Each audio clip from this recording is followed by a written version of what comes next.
Hi guys, ఎలా ఉన్నారు అందరూ బాగానే ఉన్నారు అనుకుంటున్నాను. సో నేను ఈరోజు ఈపీఎఫ్ఓ ఏపీఎఫ్సికి అకౌంటింగ్ చెప్తానని చెప్పాను కదా. సో ఇందులో నేను ఇంట్రడక్షన్ స్టార్ట్ చేస్తున్నాను.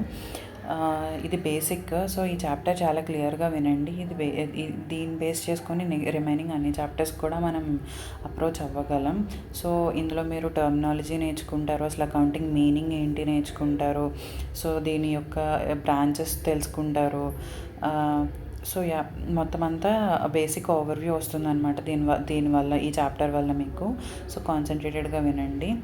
So okay, let us start. Over the centuries, accounting has remained confined to financial record keeping functions of accountant. But today, rapidly changing business environment has forced the accountants to reassess their roles and functions. So ఇక్కడ ఏంటంటే, ప్రీవియస్గా ఇంతకు ముందు సెంచరీస్కి ముందు accounting role అనేది only books record చేయడానికి మాత్రమే, financial recording అంటే ఏవైతే ట్రాన్సాక్షన్స్ జరిగావో అవి రికార్డ్ చేయడానికి మాత్రమే ఉండేది. బట్ ఇప్పుడు ప్రజెంట్ ఉన్న మోడ్రన్ మర్కెంటైల్ బిజినెస్లో అకౌంటింగ్ రోల్ అనేది వాస్ట్ అయింది. సో అకౌంటింగ్ రోల్ అనేది ఇప్పుడు లేటెస్ట్గా ఫారెన్సిక్ అకౌంటింగ్ వచ్చింది. అంటే సో కంప్యూటర్ హ్యాకింగ్, క్రిమినల్ థెఫ్ట్లు అవన్నీ జరుగుతూ ఉంటాయి కదా.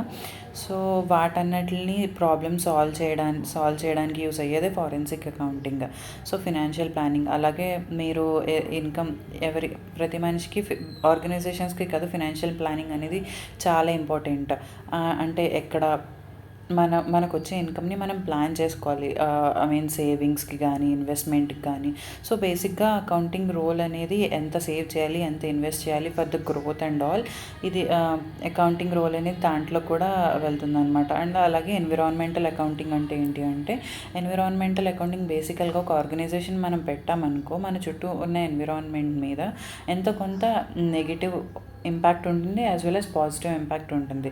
సో దానంతటిని ఎవాల్యుయేట్ చేసి ఫినాన్షియల్ టర్మ్స్లో రికార్డ్ చేసేదాన్ని ఎన్విరాన్మెంటల్ అకౌంటింగ్ అని అంటాం అనమాట. సో ఇలా అకౌంటింగ్ రోల్ అనేది చాలా వాస్ట్గా ఇంక్రీజ్ అయింది. So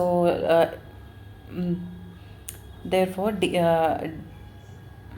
the introductory chapter deals with, ఈ చాప్టర్లో మనం ఏం చెప్తున్నాం, నేచర్, అసలు అకౌంటింగ్ నేచర్ ఏంటి, ఎందుకు నీడ్, అసలు అవసరం ఏంటి, స్కోప్ ఆఫ్ అకౌంటింగ్, అలాగే ఈ అకౌంటింగ్ అనేది ఎంతవరకు అప్లికబుల్ అవుతుంది, అంటే బిజినెస్లో ఒక ఆర్గనైజేషన్లో జరిగే ప్రతి యాక్టివిటీకి అకౌంటింగ్ అప్లికబుల్ అవుతుందా, ఆర్ ఏమేమి ట్రాన్సాక్షన్స్కి, ఏమేమి ఈవెంట్స్కి అకౌంటింగ్ అప్లికబుల్ అవుతుంది అనేది మనం ఈ చాప్టర్లో నేర్చుకుంటాం అన్నమాట.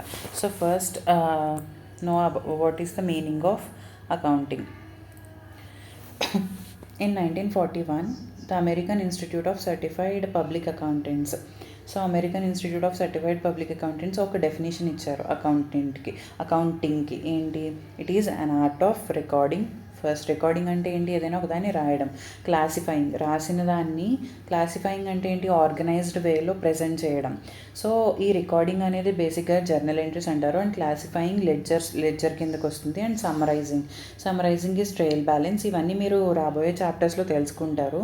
In a significant manner, important manner in terms of money. ప్రతి ట్రాన్సాక్షన్ కూడా దేంట్లో ఉంటుంది, ట్రాన్సాక్షన్ అండ్ ఈవెంట్స్లో కూడా ఏం రికార్డ్ చేస్తున్నాం, first accounting, transactions and events. So ప్రతి అకౌంటింగ్ అండ్ ట్రాన్సాక్షన్స్ ఎలా ఉండాలి, మానిటరీ టర్మ్స్లోనే ఉండాలి. So which are in part at least and of a financial character and interpreting the results thereof. And దాని తర్వాత ఏంటి, లాస్ట్లో దాన్ని ఇంటర్ప్రిట్ చేయడం. లాస్ట్లో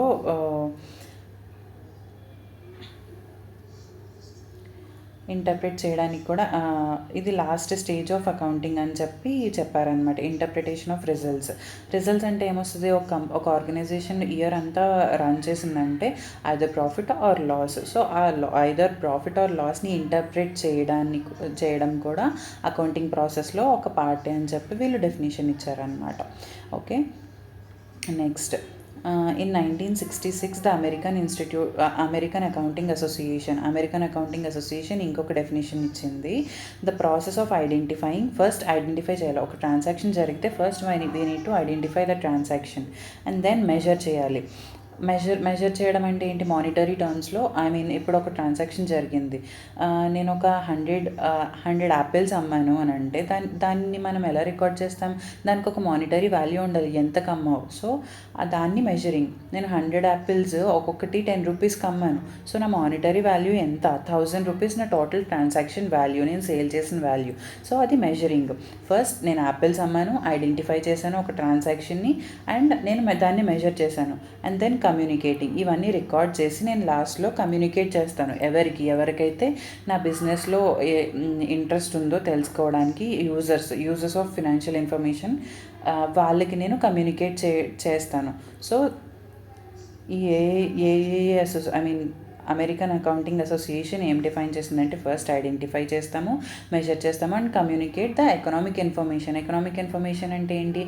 ఎకనామిక్ యాక్టివిటీ అంటే ఏంటి? బేసికల్గా ఏదైనా ఒక బిజినెస్ యాక్టివిటీ, అది ఇన్కమ్ జనరేట్ చేసేది ఏదైనా సరే అది ఎకనామిక్ యాక్టివిటీ అవుతుంది. దాని ఇన్ఫర్మేషన్ని కమ్యూనికేట్ చేయడానికి చేస్తామన్నమాట బేసికల్గా. To interpret informed judgements and decisions by the users of the information. ఈ ఇన్ఫర్మేషన్ ఎవరికి ఇస్తాం? యూజర్స్ ఆఫ్ ద ఫినాన్షియల్ ఇన్ఫర్మేషన్కి ఇస్తుంది అనమాట. సో ఇదొక బేసికల్గా ఈ ప్రాసెస్ అనేది ఒక circular activity. For example economic events ఎప్పుడు జరుగుతాయి? ఫస్ట్ బేసికల్గా ఎకనామిక్ ఈవెంట్ అంటే ఏంటి? బేసికల్గా బయింగ్ ఆర్ సెల్లింగ్, అంటే సమ్ బిజినెస్ యాక్టివిటీ జరుగుతుంది. ఎకనామిక్ ఈవెంట్ అంటే బిజినెస్ ఒకళ్ళు స్టార్ట్ చేస్తారు, బిజినెస్ ఈవెంట్ జరిగినప్పుడు దాన్ని రికార్డ్ చేస్తారు, అకౌంటింగ్ ప్రాసెస్లోకి వెళ్తుంది. అంటే ఐడెంటిఫైయింగ్, సమ్మరైజింగ్, క్లాసిఫికేషన్ ఇవన్నీ ఉన్నాయి కదా, ఇవన్నీ జరుగుతాయి. అండ్ కమ్యూనికేట్, ఇది క్లాసిఫై అయిన తర్వాత నెట్ రిజల్ట్స్ని కమ్యూనికేట్ చేస్తారు. ఎవరికి? యూజర్స్ ఆఫ్ ద ఫినాన్షియల్ ఇన్ఫర్మేషన్కి. వీళ్ళు ఈ ఇన్ఫర్మేషన్ని అనలైజ్ చేసి వాళ్ళు డెసిషన్ తీసుకుంటారు. ఏం డెసిషన్ తీసుకుంటారు? Whether to continue the economic activity are not. దీనివల్ల వీళ్ళకి నెట్గా ఏమొస్తుంది? ప్రాఫిట్ ఆర్ లాస్ వస్తుంది వీళ్ళకి. ఓకే, ప్రాఫిట్ ఆర్ లాస్ వీళ్ళకి వస్తుంది. అండర్స్టాండ్? సో ఇదొక సర్క్యులర్ యాక్టివిటీ అన్నమాట. సో ఇలా జరుగుతూనే ఉంటుంది. దీనివల్ల వీళ్ళు బెనిఫిట్ వస్తుంది. ప్రాసెస్ ఆఫ్ అకౌంటింగ్ అన్నమాట ఇది. So next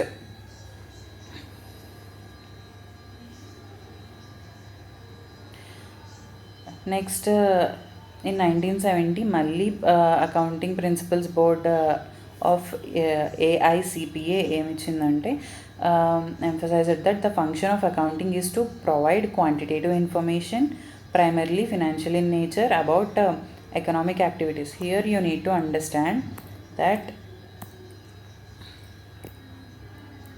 it is said the quantitative information. Quantitative information అంటే ఏంటి? which can be expressed in numbers, right? So quantitative information. So okay, function of accounting is to, అసలు బేసిక్గా accounting function ఏంటి అంటే provide quantitative information. అంతే కదా, మనకి information in నంబర్స్లో ప్రొవైడ్ చేస్తుంది. Which are primarily in financial nature. ఇవి ఫినాన్షియల్ నేచర్లో ఉండాలంటే మ్యాటర్స్ రిలేటింగ్ టు ఫైనాన్స్ అవ్వాలి. అబౌట్ ఎకనామిక్ ఎంటిటీస్, ఎవరి యొక్క ఫినాన్షియల్ ట్రాన్సాక్షన్స్ ఇవన్నీ కూడా ఒక ఎంటిటీవి that is intended to be useful to making economic decisions. ఇవన్నీ దేనికి యూస్ చేస్తారు? ఈ ఇన్ఫర్మేషన్ ప్రొవైడ్ చేసిందంతా కూడా యూజర్స్ అనేవాళ్ళు డెసిషన్ మేకింగ్కి యూస్ చేస్తారు ఈ ఇన్ఫర్మేషన్ని. సో అలా ఇక్కడ మనం ఈ ఒక్కొక్క డెఫినేషన్ చూస్తే ఇక్కడ మనం కొన్ని టర్మ్స్ ఐడెంటిఫై చేసాం. అసలు ఎకనామిక్ ఈవెంట్ అంటే ఏంటి, ఐడెంటిఫైయింగ్, మెజర్మెంట్ ఇవన్నీ చెప్తున్నాను కదా, ఇవన్నీ ఏంటి, అసలు ఆర్గనైజేషన్ అంటే ఏంటి, ఇంట్రెస్టెడ్ యూజర్స్, అసలు ఎవరి users of the financial information, ఇదంతా కూడా మనం కింద చూస్తాం. ఇక్కడ history and development of accounting అని ఉంది. బేసిక్గా ఎప్పుడు స్టార్ట్ అయింది ఈ అకౌంటింగ్ అనేది ఇదంతా ఉంటుంది. దీన్ని మీరు వన్ సింగిల్ రీడింగ్ ఇస్తే యూ కెన్ అండర్స్టాండ్ అనమాట. సో నేను అది పెద్దగా కాన్సన్ట్రేట్, అండ్ ఇది పెద్ద ఎగ్జామ్ కూడా అంత ఇంపార్టెంట్ కాదు. ఇక్కడ 2 టర్మ్స్ ఉన్నాయి, డెటార్ అండ్ క్రెడిటార్ అనేవి. ఇవి బేసికల్గా ఇటాలియన్ టర్మినాలజీ నుంచి వచ్చినవి. ఇవి మనం జర్నల్ ఎంట్రీస్ చెప్పినప్పుడు నేను డీటెయిల్గా ఎక్స్ప్లెయిన్ చేస్తాను. ఇది బేసికల్గా ఇటాలియన్ టర్మినాలజీ నుంచి వచ్చినవి టర్మ్స్ అని గుర్తుపెట్టుకోండి, సరిపోతుంది as of now. Next economic event. So మనం పైన అనుకున్నాం కదా ఈ వీటి గురించి డిస్కస్ చేద్దామని. అసలు ఎకనామిక్ ఈవెంట్ అంటే ఏంటి? Right. Business organization involves economic events. ఒక బిజినెస్ ఆర్గనైజేషన్లో నంబర్ ఆఫ్ ఎకనామిక్ ఈవెంట్స్ జరుగుతాయి. అసలు ఎకనామిక్ ఈవెంట్ అంటే ఏంటి? And economic event is known as happening of consequence to a business organization which consist of transactions and which are measurable in monetary terms. బేసికల్గా economic event అంటే ఏంటి అంటే, ఒక business మనం కండక్ట్ చేస్తున్నామంటే ఆ బిజినెస్లో జరిగే ట్రాన్సాక్షన్స్ ఏవైతే ఉంటాయో, సేల్, పర్చేజ్ ఆఫ్ మెషినరీ అవ్వచ్చు, పర్చేజ్ ఆఫ్ గూడ్స్ అవ్వచ్చు, సెల్లింగ్ ఆఫ్ గూడ్స్ అవ్వచ్చు, సెల్లింగ్ ఆఫ్ మెషినరీ అవ్వచ్చు, ఇవన్నీ కూడా ట్రాన్సాక్షన్సే. అవన్నీ కూడా అలాగే ఎకనామిక్ ఈవెంట్ అంటే 2 టర్మ్స్ మనం ఇక్కడ అర్థం చేసుకోవాలి. ఒకటి విచ్ కన్సిస్ట్ ఆఫ్ ట్రాన్సాక్షన్. ఒక ట్రాన్సాక్షన్ ఉండాలి. ఆ ట్రాన్సాక్షన్ని మనం మానిటరీ వాల్యూలో మెజర్ చేయాలి. ఫర్ ఎగ్జాంపుల్, నేను గూడ్స్ సేల్ చేశాను, 5,000 గూడ్స్, ఒక్కొక్కటి 10 రూపీస్కి నేను సేల్ చేశాను. సో నా monetary value of my transaction ఎంత? 50,000 రూపీస్. సో అలా ఈ రెండు కూడా యాడ్ అవుతుందని, ఈ రెండు కండిషన్స్ కనుక మనకి సాటిస్ఫై అయితే దాన్ని ఎకనామిక్ ఈవెంట్ అంటారు. ఫర్ ఎగ్జాంపుల్ చూడండి, purchase of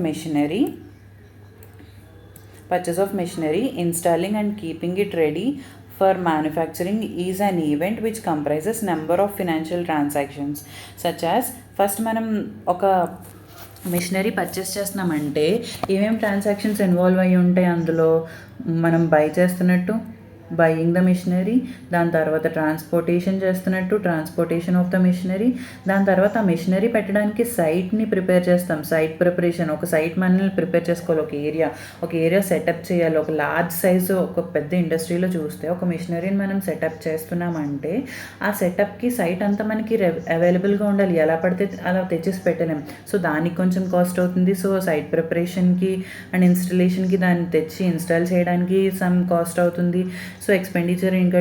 and trial runs తీసుకొచ్చిన తర్వాత దాన్ని మనం ఫస్ట్ గూడ్స్ ప్రొడ్యూస్ చేయలేము. అసలు ఇది ఎలా వర్క్ అవుతుందో చూడాలి. సో ఆ ట్రైల్ వేసినప్పుడు కొన్ని గూడ్స్ ప్రొడ్యూస్ చేస్తాం, దానికి కొంచెం కాస్ట్ అవుతుంది, రా మెటీరియల్స్కి అన్నట్లకి, ఎలక్ట్రిసిటీ కానీ ఏదైనా. సో ఇలా నంబర్ ఆఫ్ ఈవెంట్స్ ఇన్వాల్వ్ అయితే ఒక ఫినాన్షియల్ ట్రాన్సాక్షన్లో. So thus accounting identifies a bunch of transactions relating to economic event. Okay, ఒక ఎకనామిక్ ఈవెంట్లో బంచ్ ఆఫ్ ట్రాన్సాక్షన్స్ ఉంటాయి ప్రతి దాంట్లోని కూడా.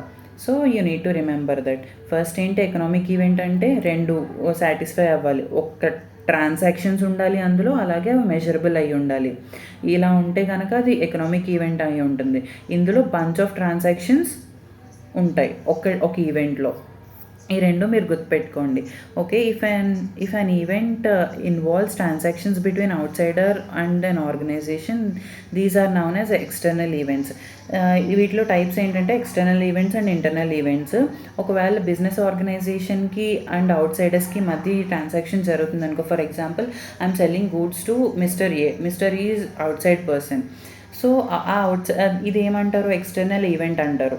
అది ఇన్సైడ్. ఫర్ ఎగ్జాంపుల్, దీని ఇన్సైడ్ జరుగుతుంది అనుకోండి. For example, supply of raw materials or components by stores department. So ఒక ఆర్గనైజేషన్లో డిపార్ట్మెంట్స్ ఉంటాయి, స్టోర్స్ డిపార్ట్మెంట్ అని, మ్యానుఫ్యాక్చరింగ్ డిపార్ట్మెంట్ అని, లైక్ ఇలా డిఫరెంట్ డిపార్ట్మెంట్స్ ఉంటాయి. స్టోర్స్ డిపార్ట్మెంట్ వాళ్ళు రా మెటీరియల్స్ని మ్యానుఫ్యాక్చరింగ్ డిపార్ట్మెంట్కి ఇస్తారు ఫర్ ప్రొడక్షన్ ప్రాసెసెస్. సో ఇదేంటి? ఇంటర్నల్ ఈవెంట్ అంటే విత్ ఇన్ ద ఆర్గనైజేషన్ జరుగుతుంది. సో ఎక్స్టర్నల్ ఈవెంట్ ఏమో అవుట్ సైడర్స్కి, ఆర్గనైజేషన్కి జరుగుతుంది. Internal event within the organisation జరుగుతుంది. So this is all about economic events. Next moving to identification, measurement and recording and communication. అసలు identification అంటే ఏంటి? ఫస్ట్ ఐడెంటిఫికేషన్ అసలు determining what transaction to record. జరిగిన ప్రతి కొన్ని ఈవెంట్స్ అవి జరుగుతూ ఉంటాయి. సో అసలు మనం రికార్డ్ చేయాల్సిన ట్రాన్సాక్షన్స్ ఏంటనేది మనం ఫస్ట్ ఐడెంటిఫై చేయాలి. ఇందులో ఏం జరుగుతుంది? ఫస్ట్ ఐడెంటిఫికేషన్తో స్టార్ట్ అవుతుంది అకౌంటింగ్ ప్రాసెస్. సో ఐడెంటిఫికేషన్ ఏ ఏ ట్రాన్సాక్షన్ మనం రికార్డ్ చేయాలి. ఫస్ట్ అలా చేయాలంటే ఏం చేయాలి, అబ్జర్వ్ చేయాలి అసలు ఆ ఈవెంట్ని. Observing activities and selecting those events that are considered financial character. అంటే వేటికైతే ఫినాన్షియల్ క్యారెక్టర్ ఉంటుందో వాటిని సెలెక్ట్ చేసుకుంటాం. And they must be related to the organisation. First financial character ఉండాలి, అలాగే they must be related to the అవి organisation, ఆ financial transaction ఏదైతే ఉందో అది ఆర్గనైజేషన్కి రిలేటెడ్ అయి ఉండాలి. అలాగే ఏ అండ్ బి అనే ఇద్దరు వ్యక్తులు గూడ్స్ని అమ్ముతున్నారు, కొంటున్నారు అంటే అది మన ఆర్గనైజేషన్తో సంబంధం లేదు. సో అది మనం రికార్డ్ చేయాల్సిన అవసరం లేదు. సో మన ఆర్గనైజేషన్కి రిలేటెడ్ అయి ఉండాలి, అది ఫినాన్షియల్ క్యారెక్టర్ అయి ఉండాలి. సో ఫస్ట్ది అలా ఐడెంటిఫై చేయాలి మనం. అండ్ సెకండ్ది అలా ఐడెంటిఫై చేసిన తర్వాత మనం ఏం చేస్తాం, ఓకే మనం ఈ ట్రాన్సాక్షన్, ఫర్ ఎగ్జాంపుల్ నేను ఈ ఆర్గనైజేషన్ XYZ అనే ఆర్గనైజేషన్ ఒక ఏ అనే పర్సన్కి 5,000 గూడ్స్ అమ్మింది. సో ఇది నేను రికార్డ్ చేయాలి. సో నేను ఐడెంటిఫై చేశాను. నెక్స్ట్ ఏంటి, దాన్ని మెజర్ చేయాలి. మెజర్ ఎలా చేస్తాం, నేను ఈ XYZ అనే ఆర్గనైజేషన్ ఏ అనే పర్సన్కి 5,000 గూడ్స్ అమ్మింది. So each good value 10 rupees అనుకోండి. సో 50,000. సో నేను ఏం చేస్తున్నాను ఇక్కడ, క్వాంటిఫికేషన్ చేస్తున్నాను, అంటే మెజర్ చేస్తున్నాను ఆ ట్రాన్సాక్షన్ ఎంత వాల్యూ అనేది. సో అది మానిటరీ వాల్యూలోనే ఉండాలి. నేను ఇప్పుడు ఏం చెప్తున్నాను, రూపీస్లో కానీ పైసెస్లో కానీ ఏదో ఒక మెజరింగ్ యూనిట్లో దాన్ని మనం క్వాంటిఫై చేయాలి. దాన్ని మెజర్మెంట్ అంటారు. నెక్స్ట్ మెజర్ చేసిన తర్వాత ఏంటి, ఇప్పుడు మనం ఐడెంటిఫై చేసాం. సో మనకి దాని వాల్యూ కూడా తెలుసు. నెక్స్ట్ మనం తీసుకెళ్ళి బుక్స్లో చూపించుకుంటాం. దాన్ని రికార్డింగ్ అంటాం, అంటే రాసుకుంటున్నాం అనమాట. Okay, once the economic events are identified and measured in the financial terms, these are recorded in the books of account in monetary terms. ఎలా రాస్తాం, మానిటరీ టర్మ్స్లో. అండ్ మానిటరీ టర్మ్స్లో రాస్తాము. And in chronological order, very very important, chronological order. అసలు accounting transactions అన్నీ కూడా chronological ఆర్డర్లో జరుగుతాయి. క్రోనలాజికల్ ఆర్డర్ అంటే ఏంటి, for example 1st August 2025. Okay, 1st August 2025లో నేను goods అమ్మాను.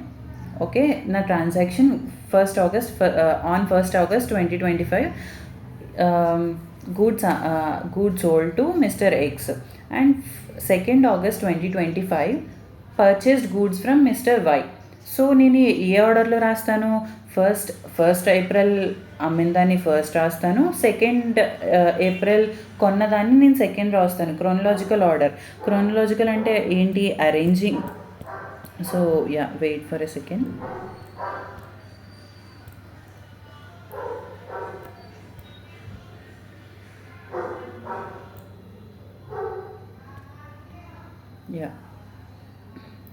So arranging the things in the order they happened in time from the earliest to latest. అంటే ముందు జరిగింది ముందు రాస్తాము, తర్వాత జరిగింది తర్వాత రాస్తాము. So earliest to latest.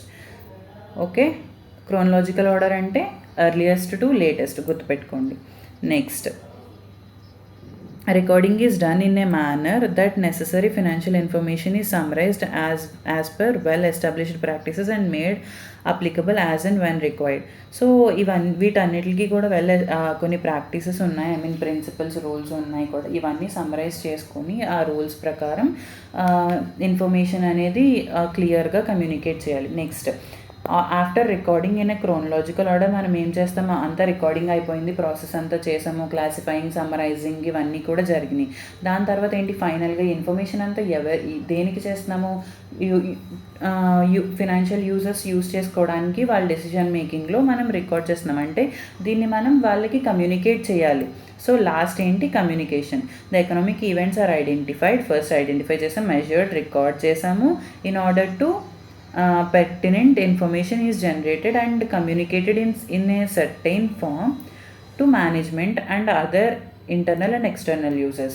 So ఇది ఎవరికి, ఎవరికి కమ్యూనికేషన్ అనేది ఒక సర్టెన్ ఫామ్‌లో ఉండాలి. ఐ మీన్ ఇప్పుడు ప్రాఫిట్ అండ్ లాస్ అకౌంట్ గానీ, బ్యాలెన్స్ షీట్ గానీ ఇవన్నీ ప్రిపేర్ చేస్తాము ఒక ఫార్మేట్‌లో.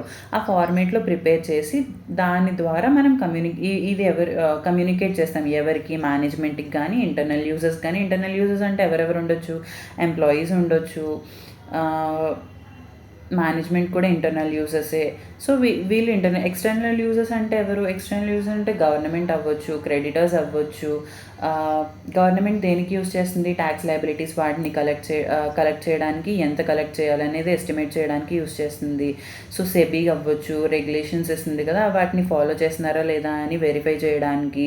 సో, వీళ్ళందరూ external users of the financial information అనమాట. సో, ఇది last. The accounting information system should be designed in such a way that right information is communicated to the right person. ఒక ఆర్గనైజేషన్లో accounting information system ఎలా ఉండాలి అంటే వాళ్ళు వాడుతుంది అది ఎలా డిజైన్ చేసుకోవాలి అంటే ఆ ఇన్ఫర్మేషన్ సిస్టమ్ వల్ల జనరేట్ అయ్యే ఇన్ఫర్మేషన్ కరెక్ట్గా ఉండాలి. అండ్ ఎవరికి యూజ్ అయ్యేలా ఉండాలి? ఎవరైతే యూజర్స్ ఉన్నారో వాళ్ళకి యూజ్ అయ్యేలా ఉండాలి.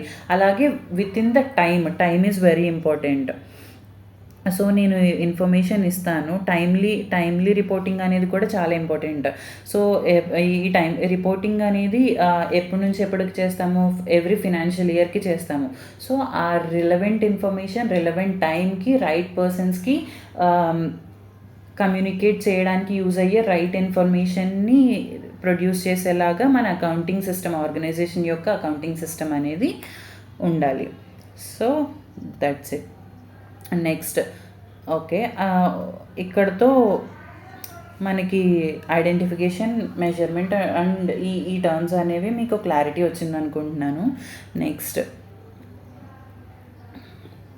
అసలు ఆర్గనైజేషన్ అంటే ఏంటి? ఇందాక నుంచి నేను ఆర్గనైజేషన్ అని చెప్తున్నాను కదా! ఏదైనా ఒక బిజినెస్ ఎంటర్ప్రైజ్ ఏదైనా ఐ మీన్ అది ప్రాఫిట్ మేకింగ్ అనే కాదు, నాన్ ప్రాఫిట్ ఆర్గనైజేషన్స్ కూడా ఉంటాయి. I mean section 8 companies. So, section 8 companies of the companies act, section 8 of the companies యాక్ట్‌లో కొన్ని కంపెనీస్ రిజిస్టర్ అవుతాయి. ఆ రిజిస్టర్ అసలు ప్రాఫిట్ మోటివ్ ఉండదు. సో, అవన్నీ అలా అసలు ఒక ఆర్గనైజేషన్ అంటే నాన్ ప్రాఫిట్ ఆర్గనైజేషన్‌లో కూడా బిజినెస్ యాక్టివిటీస్ జరుగుతాయి. దేనికి అంటే ఆ కంపెనీ యొక్క ఆబ్జెక్టివ్స్‌ని ఫుల్‌ఫిల్ చేయడానికి ఎకనామిక్ యాక్టివిటీస్ చేస్తారు. దానికి కూడా అకౌంటింగ్ కావాలి. సో, బేసికల్‌గా అది అకౌంటింగ్ అనేది not only for the profit organisation, non profit ఆర్గనైజేషన్‌కి కూడా అప్లికబుల్ అవుతుంది. So, one should understand. Organisation అంటే సోల్ ప్రొప్రైటర్‌షిప్ కావచ్చు. సోల్ ప్రొప్రైటరీ అంటే ఏంటి? ఒక్కరే పర్సన్ బిజినెస్ స్టార్ట్ చేస్తారు ఇందులో. సోల్ ప్రొప్రైటరీ అంటే సింగిల్ ఓనర్‌షిప్ ఉంటుంది. ఆ ఓనరే బిజినెస్‌ని రన్ చేస్తారు. ఫర్ ఎగ్జాంపుల్ నేనున్నాననుకో, నేనొక సోల్ ప్రొప్రైటరీ కింద ఒక సీఏ ఫర్మ్ స్టార్ట్ చేశాననుకో, సో, అది నాకు ఇంకెవరు పార్ట్నర్స్ లేరు. నేను ఒక్కదాన్ని దానికి ఓనర్. అది సోల్ ప్రొప్రైటరీ. అదే సోల్ ప్రొప్రైటరీ కన్సర్న్ అంటారు. పార్ట్నర్‌షిప్ ఫర్మ్ అంటే 2 or more పర్సన్స్ కలిపి బిజినెస్ చేస్తారు. దాన్ని పార్ట్నర్‌షిప్ అంటారు. మినిమమ్ 2 పర్సన్స్ ఉండాలి పార్ట్నర్‌షిప్ ఫర్మ్‌లో. Next cooperative societies.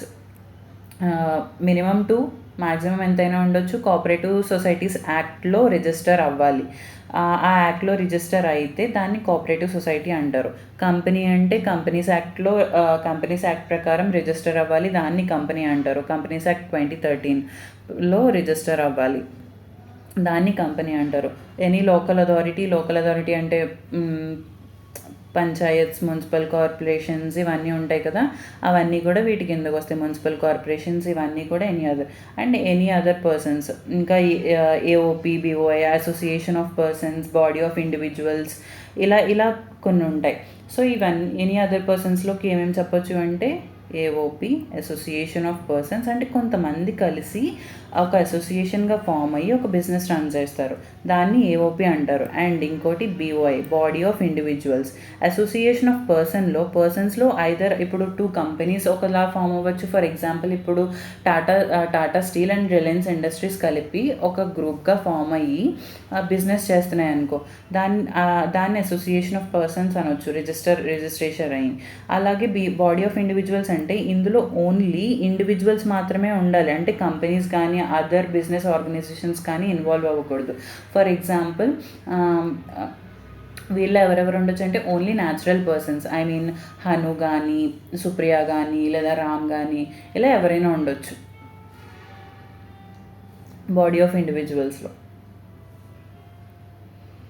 Right. Organisation అంటే అర్థమైంది కదా మీకు ఇప్పుడు. So interested users of the information.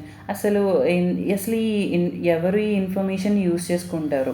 Financial ఇన్ఫర్మేషన్ని ఇందాక నుంచి దీన్ని ఒక డెసిషన్ మేకింగ్కి users of the financial information use చేస్తారు అని చెప్తున్నాను. ఎవరి users? So accounting is a means by which necessary financial information about the business enterprise is communicated. Accounting అంటే ఏంటి అంటే బిజినెస్ యొక్క ఫినాన్షియల్ ఇన్ఫర్మేషన్ని కమ్యూనికేట్ చేయడం. It is also language of business. Language అనేది ఏంటి? మీడియం కింద పనిచేస్తుంది కమ్యూనికేషన్కి. సో బిజినెస్ యొక్క లాంగ్వేజ్ ఏంటి? అకౌంటింగ్. సో గుర్తుపెట్టుకోండి, లాంగ్వేజ్ ఆఫ్ బిజినెస్ ఏంటి అని అడిగితే కనుక అది అకౌంటింగ్ అని చెప్పాలి. Okay, right. Many users needs financial information in order to make decisions. ఎందుకు వీళ్ళు యూజర్స్ దీన్ని యూజ్ చేసుకుంటారు అంటే వాళ్ళు డెసిషన్ మేకింగ్ పర్పస్ కోసం యూజ్ చేసుకుంటారు. ఏం డెసిషన్స్ తీసుకుంటారు? రైట్, ఫస్ట్ ఏం డెసిషన్స్ తీసుకుంటారంటే అసలు ఎవరో చూద్దాం. Users can be divided into two broad categories: internal users and external users.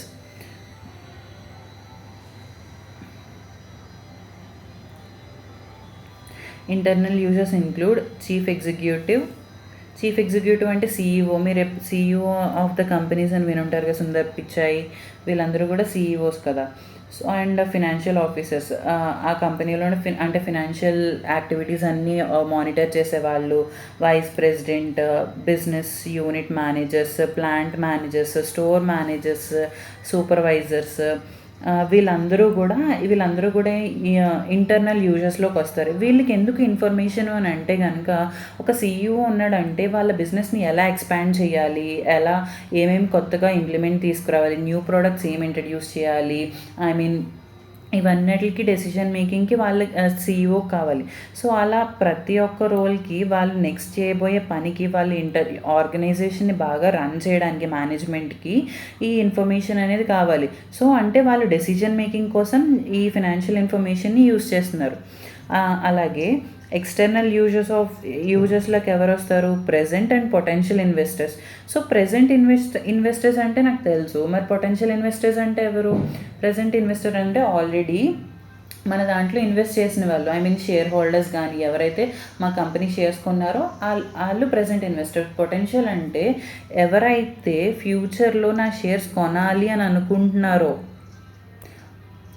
Plan చేస్తున్నారో, వీళ్ళు ఎందుకు కొనాలి అనుకుంటారు? బేసిక్గా నా కంపెనీ ఫ్యూచర్లో ప్రాఫిట్స్ రన్ చేస్తుంది, దానివల్ల వీళ్ళకి ఓనర్షిప్ ఉంటే వాళ్ళకి ఆ అమౌంట్ వస్తుంది కాబట్టి వాళ్ళు కొనాలి అని అనుకుంటారు. వాళ్ళని అలా కొనాలా వద్దా అని ప్లాన్ చేసుకునే దానికోసం వీళ్ళకి మా బిజినెస్ యొక్క ఇన్ఫర్మేషన్ కావాలి. వాళ్ళని పొటెన్షియల్ ఇన్వెస్టర్స్ అంటారు. అండ్ క్రెడిటర్స్ ఎవరైతే మనం డబ్బులు పే చేయాలో వాళ్ళని క్రెడిటర్స్ అంటారు. అది బ్యాంక్స్ అవ్వచ్చు, లోన్స్ తీసుకుంటాం మనం, వాళ్ళు ఫినాన్షియల్ ఇన్స్టిట్యూషన్స్ అవ్వచ్చు. బ్యాంక్సే కాకుండా అదర్ ఫినాన్షియల్ ఇన్స్టిట్యూషన్స్ దగ్గర కూడా మనం లోన్స్ తీసుకుంటాం. Debentures holders, other than shares మనం ఇంకోటి ఫినాన్షియల్ ఇన్స్ట్రుమెంట్ ఏమి ఇష్యూ చేస్తాం? డిబెంచర్స్. ఆ డిబెంచర్ హోల్డర్స్ కూడా మనకి క్రెడిటర్స్ కిందకే వస్తారు. అదర్ లెండర్స్, వేరే ఇండివిజువల్స్ దగ్గర మనం ఏదైనా అప్పు తీసుకుంటే వాళ్ళు ఎక్స్టర్నల్ యూజర్సే. ట్యాక్స్ అథారిటీస్కి ఎందుకు యూజ్ అవుతుంది? మన దగ్గర ట్యాక్స్ ఎంత కలెక్ట్ చేయాలి, మనం రెగ్యులర్గా పే చేస్తున్నామా లేదా? రెగ్యులేటరీ ఏజెన్సీస్, కంపెనీస్ని రెగ్యులేటరీ ఏజెన్సీస్ ఏముంటాయి కంపెనీస్కి? Department of company affairs, ROC, registrar of companies, ROC అంటాం.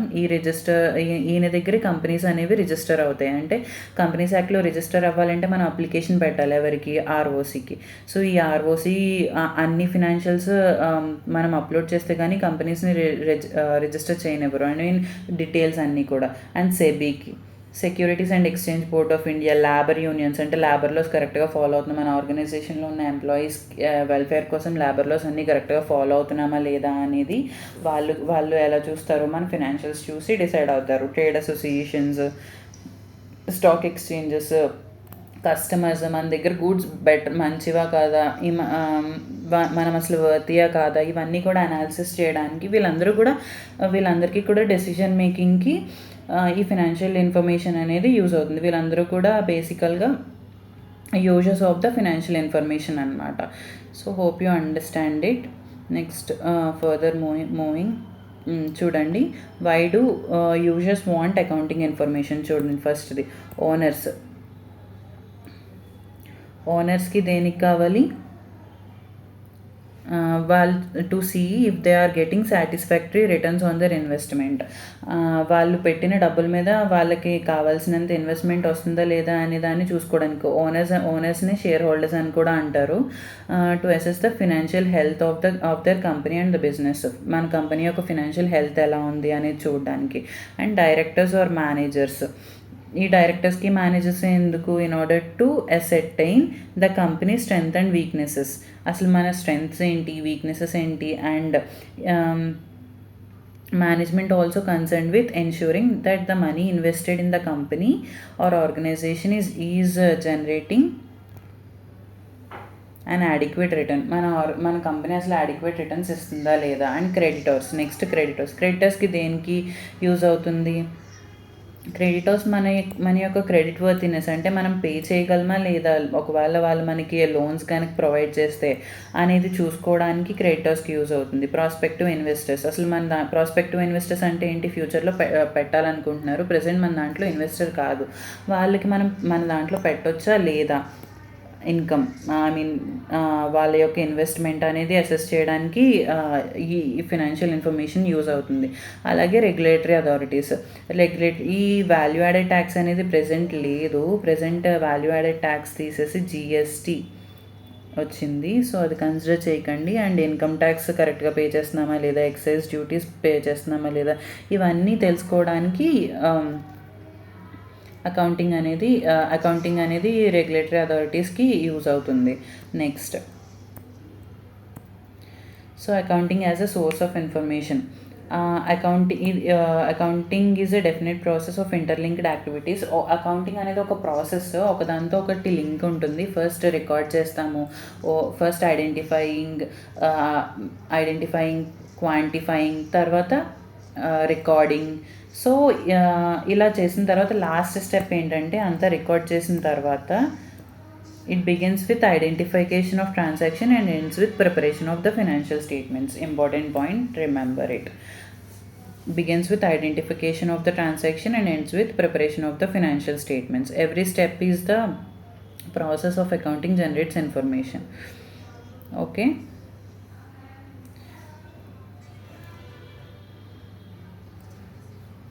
అసలు ఈ ఇన్ఫర్మేషన్ అనేది యూస్ఫుల్గా ఉండాలంటే వాటికి ఏమేమి క్యారెక్టరిస్టిక్స్ ఉండాలి. To be useful, the accounting information should ensure ఈ ఫాలోయింగ్ క్యారెక్టరిస్టిక్స్ ఉండాలి. Provide information for making economic decisions.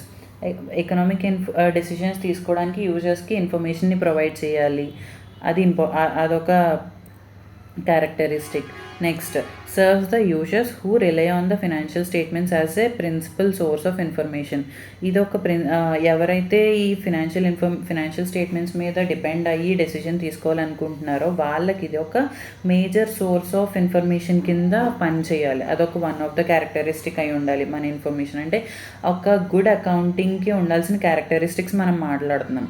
So provide information useful for predicting, evaluating the amount, timing, uncertainty of the potential cash flows. అలాగే ఏం చేయాలి, మన ఫ్యూచర్ని predict చేయడానికి, అలాగే అమౌంట్ని evaluate చేయడానికి, టైమింగ్ ఎంత టైంలో వస్తుంది, uncertainty of the cash flows, అసలు అన్సర్టెనిటీస్ ఏమైనా ఉన్నాయి, ఇవంతా మన ఫ్యూచర్ని ఎస్టిమేట్ చేయడానికి బేసికల్గా మనం ప్రొవైడ్ చేసిన పాస్ట్ ఇన్ఫర్మేషన్ అనేది రెడీగా ఉండాలి. ఇక్కడ మనం గుర్తుపెట్టుకోవాల్సింది ఏంటంటే, అకౌంటింగ్కి ఎప్పుడు కూడా పాస్ట్ ఇన్ఫర్మేషన్, అది ఆల్రెడీ జరిగిపోయిన ఇన్ఫర్మేషన్ రికార్డ్ చేసి ఉంటాం మనం. ఫ్యూచర్ ఇన్ఫర్మేషన్తో మనకి సంబంధమే లేదు, రైట్? కోర్స్ కొన్ని అజంప్షన్స్ ఎస్టిమేట్స్ ఉంటాయి ఫ్యూచర్స్ కోసం. అది లాసెస్ వస్తే మనం ఎలా బేర్ చేయాలనేది రికార్డ్ చేస్తాం తప్ప ఫ్యూచర్ ఇన్కమ్ గురించి మనం ఎప్పుడు కూడా ఇక్కడ మాట్లాడడం. రైట్, ఇది ఒకటి గుర్తుపెట్టుకోండి మీరు. Next, and provide factual and interpretive information by disclosing underlying assumptions on the matter subject to interpretation, evaluation, prediction or estimation. So ఇక్కడ ఏంటంటే ఇది ఫ్యాక్చువల్ ఇన్ఫర్మేషన్ని ప్రొవైడ్ చేయాలి. ఫ్యాక్చువల్గా ఉండాలి అంటే నిజంగా ఫ్యాక్ట్స్ ఉండాలి, ఇన్ఫర్మేటివ్గా ఉండాలి. By disclosing underlying assumptions. అకౌంటింగ్కి కొన్ని ఎజంప్షన్స్ ఉన్నాయి బేసికల్గా ఎవ్రీ అకౌంటింగ్. అవి కొన్ని ఫండమెంటల్స్ అనమాట. అవి ఎక్కడ డిస్క్లోజ్ చేయాల్సిన అవసరం లేదు. ఆ ఒక ఫినాన్షియల్ స్టేట్మెంట్ ప్రజెంట్ చేశారు అంటే అవి ఆటోమేటిక్గా ఈ ఎజంప్షన్స్ని ఫాలో అయ్యారని మనం నెక్స్ట్ చాప్టర్స్లో ఫండమెంటల్ ఎజంప్షన్స్ అన్నీ కూడా డిస్కస్ చేద్దాం బేసికల్గా. సో వీటన్నిటిని కూడా క్లియర్గా ఫాలో అవ్వాలి. Provides information on activities affecting the society. ఏవైతే యాక్టివిటీస్ సొసైటీలో ఎఫెక్ట్ చేస్తున్నాయో వాటన్నిటి గురించి కూడా ఇక్కడ ఇన్ఫర్మేషన్ రావాలి అని చెప్తున్నాడు. ఓకే, నెక్స్ట్ ఇక్కడ మనం అకౌంటింగ్ రోల్ అనేది వాస్ట్గా చేంజ్ అయ్యింది ఇన్ ద రీసెంట్ టైమ్స్ అని చెప్పాను కదా. So based on that accounting అనేది చాలా వేరియస్ సబ్ డిసిప్లిన్స్ ఉన్నాయి అకౌంటింగ్లో. సో అందులో ఫినాన్షియల్ అకౌంటింగ్ ఒకటి, కాస్ట్ అకౌంటింగ్ ఒకటి, మేనేజ్మెంట్ అకౌంటింగ్ ఒకటి. అకౌంటింగ్ అనేది ఒక మేజర్ డిసిప్లిన్ అయితే ఈ మూడు కూడా సబ్ డిసిప్లిన్స్ అనమాట. ఇందులో ఫినాన్షియల్ అకౌంటింగ్ అంటే ఏంటంటే only preparation and presentation of financial reports in order to arrive at a measure of organisational success and financial soundness.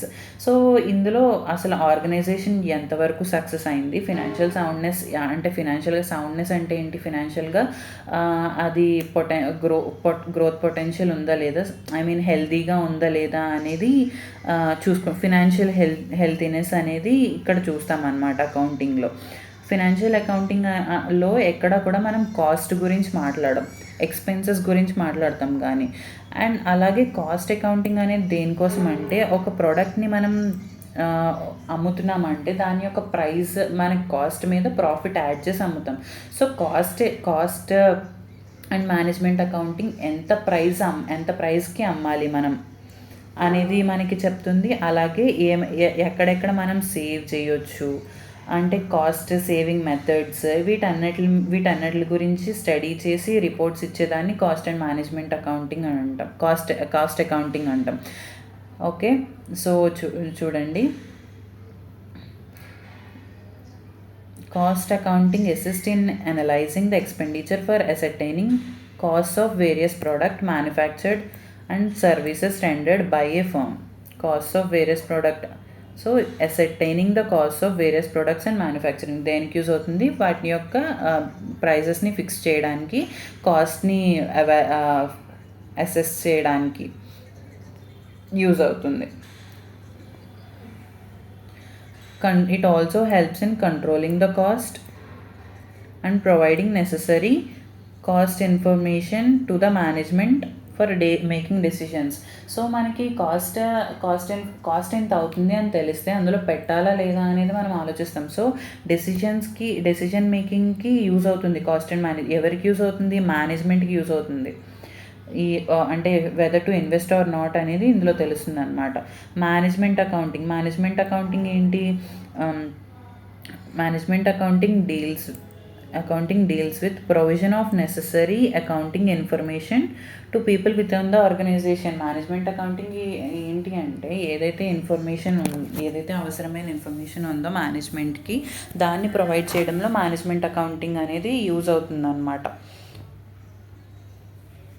ఎంతవరకు గుర్తుపెట్టుకోండి, దాంట్లో అంత పెద్దగా ఏం లేదు. అండ్ చూడండి సేల్స్ సచ్ ఇన్ఫర్మేషన్ ఇంక్లూడ్స్ ఈ మేనేజ్మెంట్ ఏమేమి ఇన్ఫర్మేషన్స్ వస్తాయి, సేల్స్ ఫోర్కాస్ట్ ఎంత జరుగుతుంది అనేది ఎస్టిమేట్ చేయడం, క్యాష్ ఫ్లోస్ ఎంత వస్తాయి, పర్చేస్ రిక్వైర్మెంట్స్ ఎంత మనం పర్చేస్ చేయాలి. ఫర్ ఎగ్జాంపుల్ నేను ఒక 100 ప్రోడక్ట్స్ ప్రొడ్యూస్ చేయాలనుకుంటున్నాను. సో నేను ఎంత రా మెటీరియల్ పర్చేస్ చేయాలి అనేది మేనేజ్మెంట్కి అనలైజ్ చేయాలి. సో మేనేజ్మెంట్కి ఇన్ఫర్మేషన్ కావాలి. సో అలాంటివన్నీ ప్రిడిక్ట్ చేసి మేనేజ్మెంట్ అకౌంటింగ్కి, అలాగే మ్యాన్ పవర్ ఎంత కావాలి, environmental data, air, water, land, natural resources, వీటన్నిటిని కూడా ఫ్లోరా, హ్యూమన్ హెల్త్, ఈ రెస్పాన్సిబుల్, ఇవన్నీ కూడా మేనేజ్మెంట్ కిందకే వస్తాయి ఇన్ఫర్మేషన్కి. Right. Next qualitative characteristics of accounting information. So బేసికల్గా అకౌంటింగ్ అనేది ప్రైమర్లీ క్వాంటిటేటివ్ ఇన్ఫర్మేషన్ షో చేస్తుంది. బట్ సెకండరీ లెవెల్లో క్వాలిటేటివ్ క్యారెక్టరిస్టిక్స్ కూడా ఉంటాయి అకౌంటింగ్ ఇన్ఫర్మేషన్కి. సో ఫస్ట్ దానిలో ఏంటి అంటే రిలయబిలిటీ అంటే ఏంటి? బేసికల్గా ఏదైనా రిలయబుల్ అంటే ఏంటి? నమ్మదగింది అని అర్థం. So reliability means the users must be able to depend on the information provided in the financial statements. Basically ఏంటి అంటే యూజర్స్ అనేవాళ్ళు మనం ఫినాన్షియల్ స్టేట్మెంట్స్లో ఏదైతే ఇన్ఫర్మేషన్ ఉందో దాని మీద డిపెండ్ అవ్వగలగాలి. అది రిలయబుల్గా ఉండాలి అనేది చూపిస్తుంది అనమాట రిలయబిలిటీ. ఇది ఒక క్యారెక్టర్ అవ్వాలి, రిలయబుల్గా సో బేసికల్గా మనం ఏదైతే ఫినాన్షియల్ ఇన్ఫర్మేషన్ ప్రొవైడ్ చేస్తున్నామో అది రిలయబుల్గా ఉండాలి. అది ఒక క్యారెక్టర్ అవ్వాలి మన ఫినాన్షియల్ ఇన్ఫర్మేషన్కి. The reliability of accounting information is determined by the degree of correspondence between the information conveys about the transaction or event that have occurred, measured and displayed. So బేసికల్గా reliability అనేది మనం degree of correspondence అనే word ఏంటి అంటే ఏదైతే యాక్చువల్గా జరిగిందో దాన్ని మనం ఎలా మెజర్ చేసాము, ఎంత డిస్ప్లే చేసాము అనే దాని దగ్గర డిగ్రీ ఆఫ్ వేరియన్స్ అనేది నియర్లీ జీరో ఉండాలి. అప్పుడే అది రిలయబుల్గా ఉంది అని మనం చెప్తాం. అంటే ఏదైతే జరిగిందో అదే అక్కడ డిస్ప్లే చేయాలి, విచ్ ఈస్ కంప్లీట్గా ట్రూ అండ్ ఫెయిర్గా ఉండాలి, వితౌట్ ఎనీ ఎర్రర్స్. అసలు ఎర్రర్స్ ఉండకూడదు అందులో. బయాస్ అంటే కొన్నిసార్లు accountant for example owner drawings చేశాడు. సో అది ఖచ్చితంగా బుక్స్లో చూపించాలి. డ్రాయింగ్స్ ఫ్రమ్ ద బిజినెస్ అంటే బిజినెస్ అనేది సపరేట్ ఎంటిటీ, ఓనర్ అనేవాడు సపరేట్ పర్సన్. సో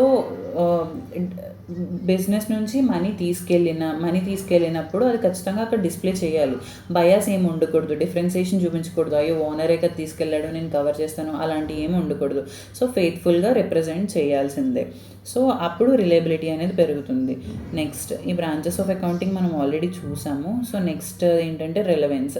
మనం ఏదైతే ఇన్ఫర్మేషన్ ప్రొవైడ్ చేస్తున్నామో అది రిలవెంట్గా ఉండాలి దట్ ఫినాన్షియల్ ఇన్ఫర్మేషన్కి. రిలవెంట్ అంటే ఫర్ ఎగ్జాంపుల్ ఈ ఇయర్లో ట్రాన్సాక్షన్ జరిగింది, నేను నెక్స్ట్ ఇయర్ ఫినాన్షియల్ స్టేట్మెంట్స్లో చూపిస్తానంటే కుదరదు కదా.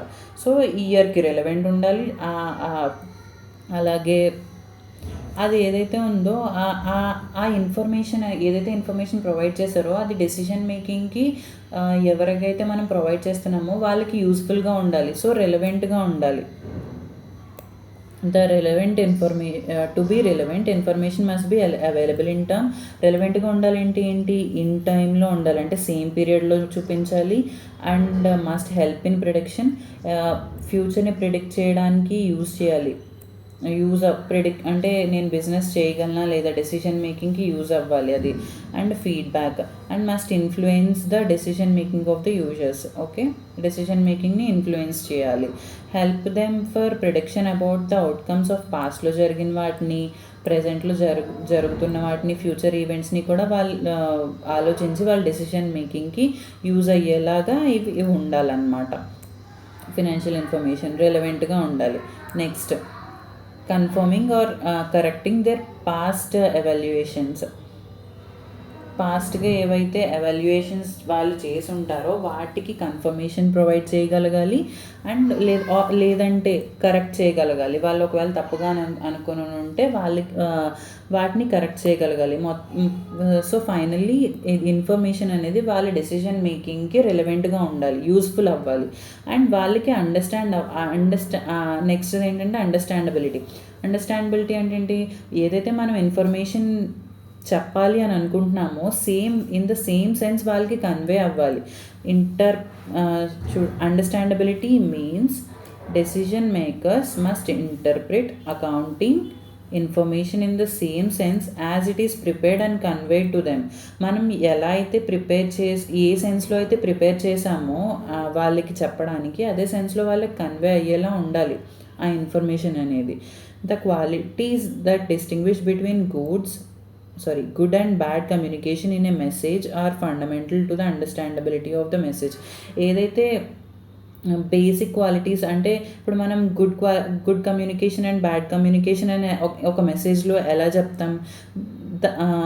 ఎలా చెప్తామో, ఇది ఒక గుడ్ కమ్యూనికేషన్ అంటే నాకు మంచిగా రీచ్ అయింది, ఇది కరెక్ట్గా రీచ్ అవ్వలేదు అనేది బేసిక్ క్వాలిటీస్ ఆఫ్ మెసేజ్ కదా. So away fundamental to understanding of wait for a second.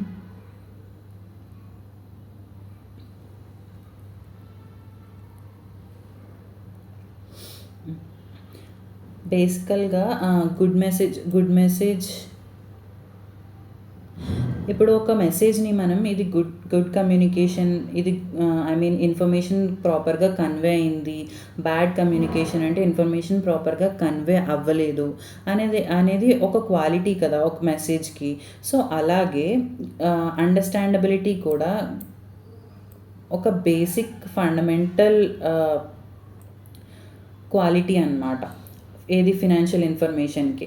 So మనం ఏదైతే ఇన్ఫర్మేషన్ని కమ్యూనికేట్ చేయాలనుకుంటున్నామో, ఏ సెన్స్లో అయితే ప్రిపేర్ చేసామో ఆ సెన్స్లోనే వాళ్ళకి కన్వే అయ్యేలా ఉండాలి ఆ ఫినాన్షియల్ ఇన్ఫర్మేషన్ అనేది. అదే రిప్రజెంట్ చేస్తుంది అండర్స్టాండబిలిటీ అనే కాన్సెప్ట్. ఓకే, నెక్స్ట్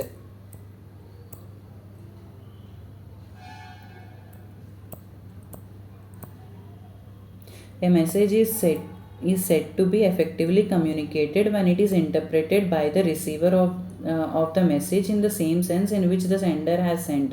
సెండర్ ఏ సెన్స్లో అయితే మెసేజ్ని సెండ్ చేశాడో అదే సెన్స్లో రిసీవర్ ఆఫ్ ద మెసేజ్ కూడా ఆ మెసేజ్ని అర్థం చేసుకోగలిగితే అది ఎఫెక్టివ్ వే ఆఫ్ కమ్యూనికేషన్ అని చెప్తున్నాం అనమాట. సో ఆ విధంగా మన యొక్క ఫినాన్షియల్ స్టేట్మెంట్స్ అనేవి అండర్స్టాండబుల్గా ఉండాలి to the users of the financial statements అనేవి. Hope you understand the concept. Next, comparability. It is not sufficient that financial information is relevant and reliable at a particular time, in a particular circumstance, or for the particular reporting entity, but it is equally important that users of the general purpose financial reports are able to compare various aspects of the entity over different time periods. So బేసికల్గా ఇప్పుడు నా comparability అంటే ఒక organisation యొక్క 2023 financial information and 2022 financial information చూసినప్పుడు మనం రెండు కూడా కంపేర్ చేయగలగాలి. రెండు ఎప్పుడు మనం కంపేర్ చేయగలుగుతాం? సేమ్ సెట్ ఆఫ్ అకౌంటింగ్ ప్రిన్సిపల్స్తో కనుక రెండు ఫినాన్షియల్ స్టేట్మెంట్స్ ప్రిపేర్ చేయగలిగితే కంపేర్ చేయగలుగుతాం.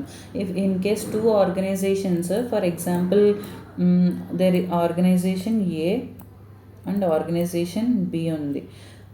ఇవి రెండు డిఫరెంట్ సెట్స్ ఆఫ్ అకౌంటింగ్ ప్రిన్సిపల్స్ని ఫాలో అవుతున్నాయి. ఫర్ ఎగ్జాంపుల్ దీనికి different set of accounting principles follow అయినప్పుడు 100 రూపీస్ ప్రాఫిట్ వచ్చింది. అదే కంపెనీ వేరే set of accounting principles follow అయినప్పుడు 120 రూపీస్ ప్రాఫిట్ వచ్చింది. ఈ రెండిటిని మనం కంపేర్ చేయలేము.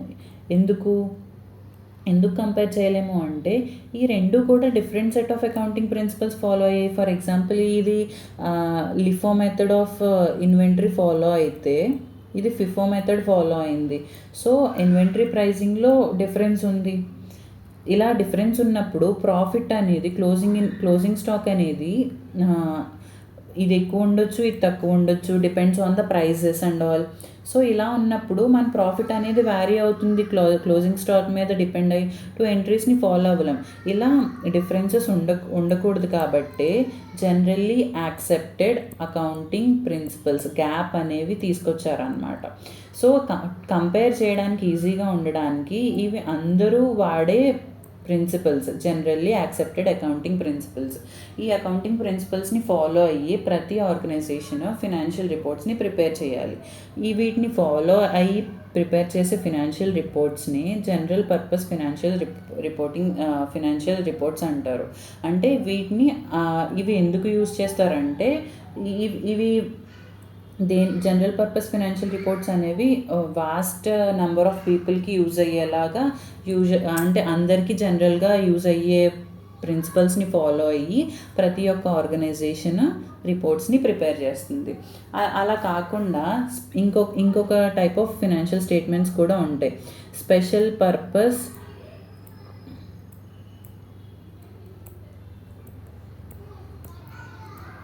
Financial statements.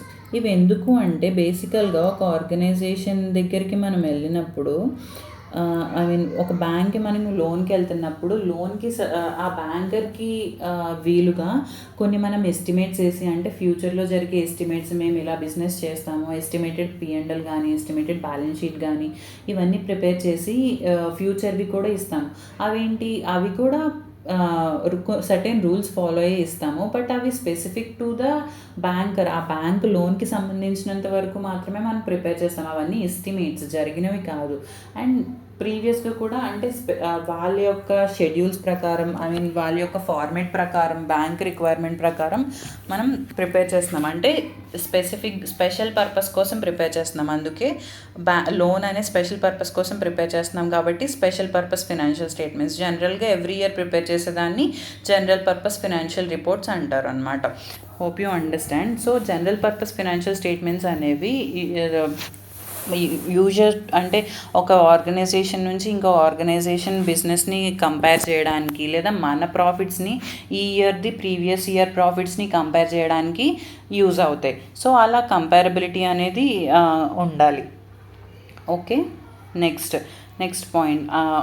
సో ఇక్కడ ఇవన్నీ characteristics, qualitative aspects of accounting information. Characteristics of accounting information. First one, reliability. The information must be reliable. And next, relevance. It must be relevant in time, prediction, ఇవన్నీ కూడా relevance. And then comparability కూడా ఉండాలి. Next, objectives. అసలు accounting ఎందుకు prepare చేస్తాం? బేసికల్గా objectives ఏంటి? First objective ఎందుకు అంటే, సో ఎక్స్టర్నల్ మనకి తెలుసు ఆల్రెడీ అకౌంటింగ్ అనేది దేనికి ప్రిపేర్ చేస్తామంటే డెసిజన్ మేకింగ్కి, యూజర్స్ ఆఫ్ ద ఫినాన్షియల్ స్టేట్మెంట్స్కి యూజ్ అవుతుంది అని మనం అనుకున్నాం. యూజర్స్ ఎవరంటే బోత్ ఎక్స్టర్నల్ ఉంటారు, ఇంటర్నల్ ఉంటారు అని మనం అనుకున్నాం. External users is provided the form of financial statements. External యూజర్స్కి ఇన్ఫర్మేషన్ ప్రొవైడ్ చేస్తాం. ఎలా ప్రొవైడ్ చేస్తాం? ప్రాఫిట్ అండ్ లాస్ స్టేట్మెంట్లో, అకౌంట్లో కానీ, అండ్ బ్యాలెన్స్ షీట్ ఇలా ప్రిపేర్ చేస్తాం. అలాగే ఇంటర్నల్ యూజర్స్ అంటే మేనేజ్మెంట్ ఉంటారు, మేనేజ్మెంట్కి ప్రొవైడ్ చేస్తాం additional information. Along with these two మనం additional information time to time, అంటే ఇవి బేసికల్గా ఇయర్లీ చేస్తాము, profit and loss balance sheet అనేది. బట్ వీళ్ళకి టైం టు టైం చేసి ఇవ్వాలి. అది depends on their requirement, business to business vary అవుతుంది. సో ఇంటర్నల్ యూజర్స్కి వాళ్ళకి ఎప్పుడు రిక్వైర్మెంట్ ఉంటే అప్పుడు మా ఇన్ఫర్మేషన్ ప్రొవైడ్ చేయాలి. Because they are the decision makers. Business ఎలా రన్ చేయాలి ఇవన్నీ కూడా వాళ్ళు చూసుకోవాలి కాబట్టి. సో ఇలా యూజెస్ ఉన్నాయి కదా. సో ప్రైమరీగా ఆబ్జెక్టివ్స్ ఏంటి? ఇలా ఇన్ఫర్మేషన్ ఎప్పుడు కావాలంటే అప్పుడు ప్రొవైడ్ చేయాలంటే వాళ్ళు రికార్డ్స్ మెయింటైన్ చేయాలి. So first objective of accounting ఏంటి? Maintenance of records, books maintain చేయాలి. Moreover the recorded information enables verifiability and acts as evidence. అలా రికార్డ్ చేస్తే అది ఇంకా దేనివల్ల వెరిఫై చేసుకోవచ్చు ఫ్యూచర్లో, అండ్ ఇది ఒక ఎవిడెన్స్ కింద పనిచేస్తుంది. రికార్డ్ చేయడం వల్ల ఇదిగో మేము బుక్స్ అన్నీ మెయింటైన్ చేస్తున్నాము.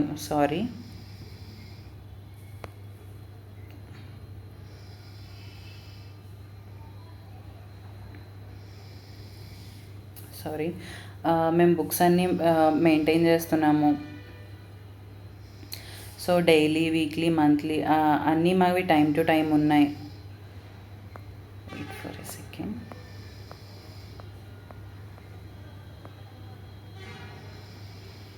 యా, అది ఫ్యూచర్లో మా దగ్గర ఎవిడెన్స్ కింద పనిచేస్తుంది.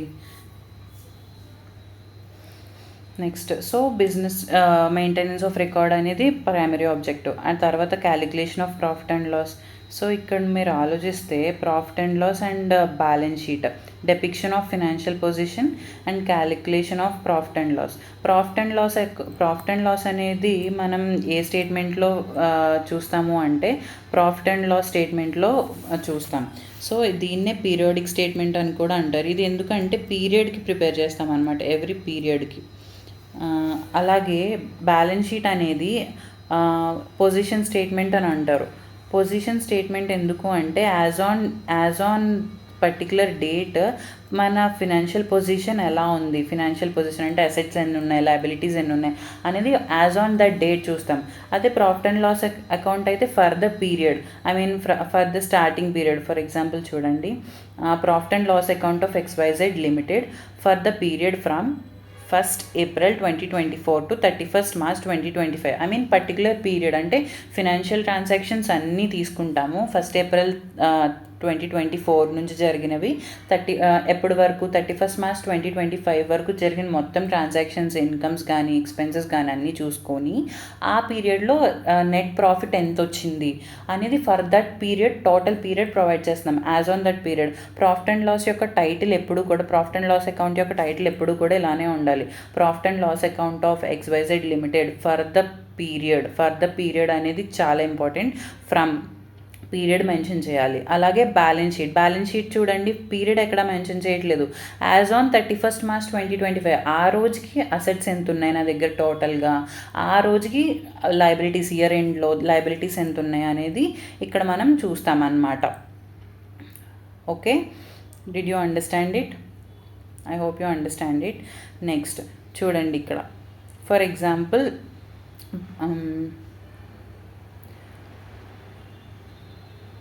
so the owners of the business are keen to have an idea about the net results of the, I mean they are interested to ప్రతి ఓనర్స్ కూడా పీరియాడికల్గా వాళ్ళకి బిజినెస్ ఆపరేషన్స్ వల్ల ఎంత ప్రాఫిట్ వచ్చింది లేదా లాస్ వచ్చింది అనేది తెలుసుకోవాలనుకుంటారు. Whether the business has earn profits or incurred losses, అది ప్రాఫిట్ ఇంకర్ అయినా లాసెస్ ఇంకర్ అయినా సరే. Thus the objective of accounting is to ascertain the profit earned or losses sustained by the business during and accounting period. So one of the object ఏంటి, profit వచ్చిందా loss వచ్చిందా అని తెలుసుకోవడం కూడా ఒక ఆబ్జెక్టివే కదా. ఫస్ట్ ఆబ్జెక్టివ్ ఏంటి, ముందు మెయింటెనెన్స్ ఆఫ్ రికార్డ్స్, తర్వాత క్యాలిక్యులేషన్ ఆఫ్ ప్రాఫిట్, అలాగే depiction of financial position, assets ఎన్ని ఉన్నాయి, లయబిలిటీస్ ఎన్ని ఉన్నాయి అనేది కూడా తెలుసుకోవాలనుకుంటారు ఓనర్స్. సో అది కూడా ఇప్పుడు excess of revenue over expenses అయితే అప్పుడు ప్రాఫిట్ వస్తుంది, ఇది అందరికీ తెలిసిందే. For example total revenue 6 lakhs, total expenses 5,40,000, so 60,000 is profit. If అలా కాకుండా టోటల్ రెవెన్యూ తక్కువ వచ్చి ఎక్స్పెన్సెస్ ఎక్కువ అయితే అది loss. So that's it. Financial position, balance sheet అనమాట. Depiction of financial position is nothing but balance sheet.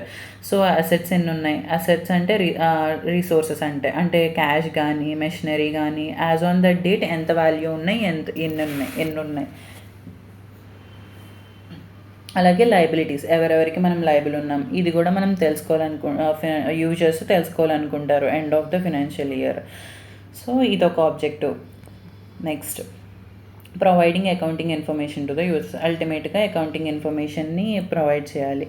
So బేసికల్గా ఇది ఆల్రెడీ మనం చూసాము, ఎందుకు యూజ్ చేస్తారు అనేది. ఇది ఒకసారి చదవండి మీరు, మీకు అర్థమవుతుంది. ఇట్స్ సింపుల్, ఆల్రెడీ పైన మీకు చెప్పాను ఒక్కొక్కరికి ఎందుకు యూజ్ అవుతుంది అనేది. You can go through it, you will understand it definitely. ఇవన్నీ కూడా అంతే, చదివితే అర్థమైపోతాయి మీకు. ఒకసారి ఏదైనా డౌట్ ఉంటే మీరు కమెంట్ సెక్షన్లో అడగండి, I will try to explain it.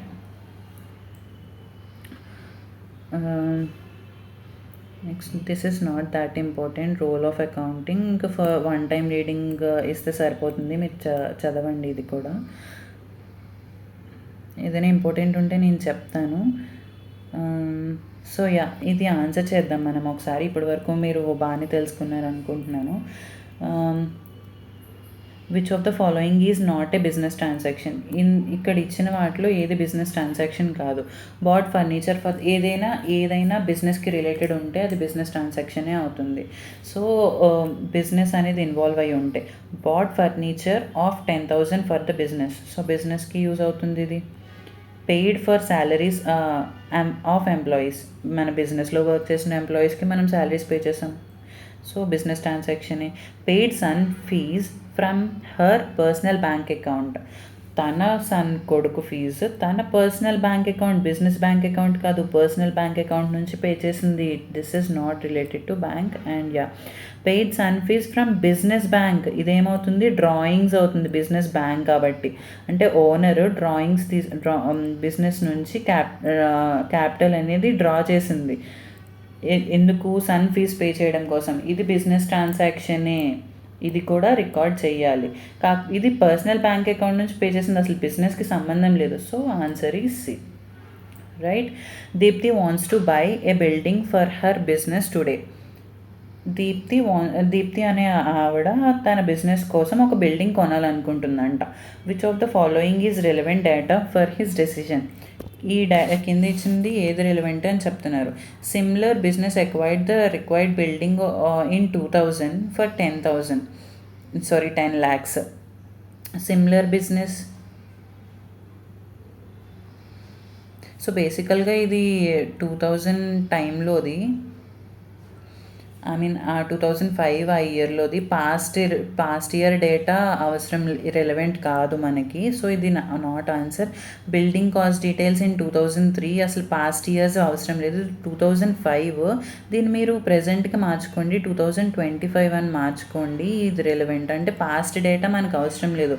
Similar business cost in August. Answer D. ఇది ఆగస్ట్ 2025 అని మార్చుకోండి. ఇక్కడ 2005 కాదు, ఇది ఈ బుక్ అనేది 2005లో ఎన్సీఆర్టీది కాబట్టి అక్కడ 2005 అని ఉంది. ఇక్కడ 2025 అని పెడితే 25 lakhs. అంటే ప్రెజెంట్ ఫినాన్షియల్ కాస్టే మనకి ఇంపార్టెంట్, ప్రీవియస్ అన్నీ మనకి ఇంపార్టెంట్ కాదు. Okay. So option C. Okay. Next. which is the last step of accounting as per process of information. So మనం చూసాం కదా, లాస్ట్ స్టెప్ ఏంటి? కమ్యూనికేషన్ కదా, కమ్యూనికేషన్ ఆఫ్ ఫినాన్షియల్ ఇన్ఫర్మేషన్. మనం ఆల్రెడీ పైన చూసాం ఇందులో. which qualitative characteristics of accounting information is reflected when accounting information is clearly presented. Clarity వచ్చిందంటే ఏమవుతుంది? వాళ్ళు కరెక్ట్గా అర్థం చేసుకోగలరు. Understandability. Okay. Next. Uses of common unit of measurement, common format of reporting promotes. Common అనే వర్డ్ వచ్చింది. Common వస్తే మనం ఏం చేయగలం? కంపేర్ చేయగలం. సో ఇది ఏం ప్రమోట్ చేస్తుంది? కామన్గా రెండు ఫినాన్షియల్ స్టేట్మెంట్స్ కామన్గా యూనిట్ ఆఫ్ మెజర్మెంట్లో కానీ, కామన్ ప్రిన్సిపల్స్ని కానీ, కామన్ రిపోర్టింగ్ అంతా చేస్తే దేన్ని ప్రమోట్ చేస్తుంది? మనం ఆ రెండు ఫినాన్షియల్ స్టేట్మెంట్స్ని కంపేర్ చేయగలం. సో ప్రాఫిట్ని కంపేర్ చేయగలం అని చెప్పాం. అదే అవి రెండు డిఫరెంట్ రిపోర్టింగ్ చేస్తే మనం అప్పుడు కంపేర్ చేయలేము. ఒకడేమో ఇప్పుడు అలా కంపేర్ చేస్తే ఎలా ఉంటుంది అంటే, ఒక లా చదివేవాడిని ఒక బీకామ్ చదివేవాడిని కంపేర్ చేసి మార్క్స్ ఎక్కువ వచ్చాయా తక్కువ వచ్చాయా అని చూసినట్టు ఉంటుంది. సో అలా కంపేర్ చేయకూడదు.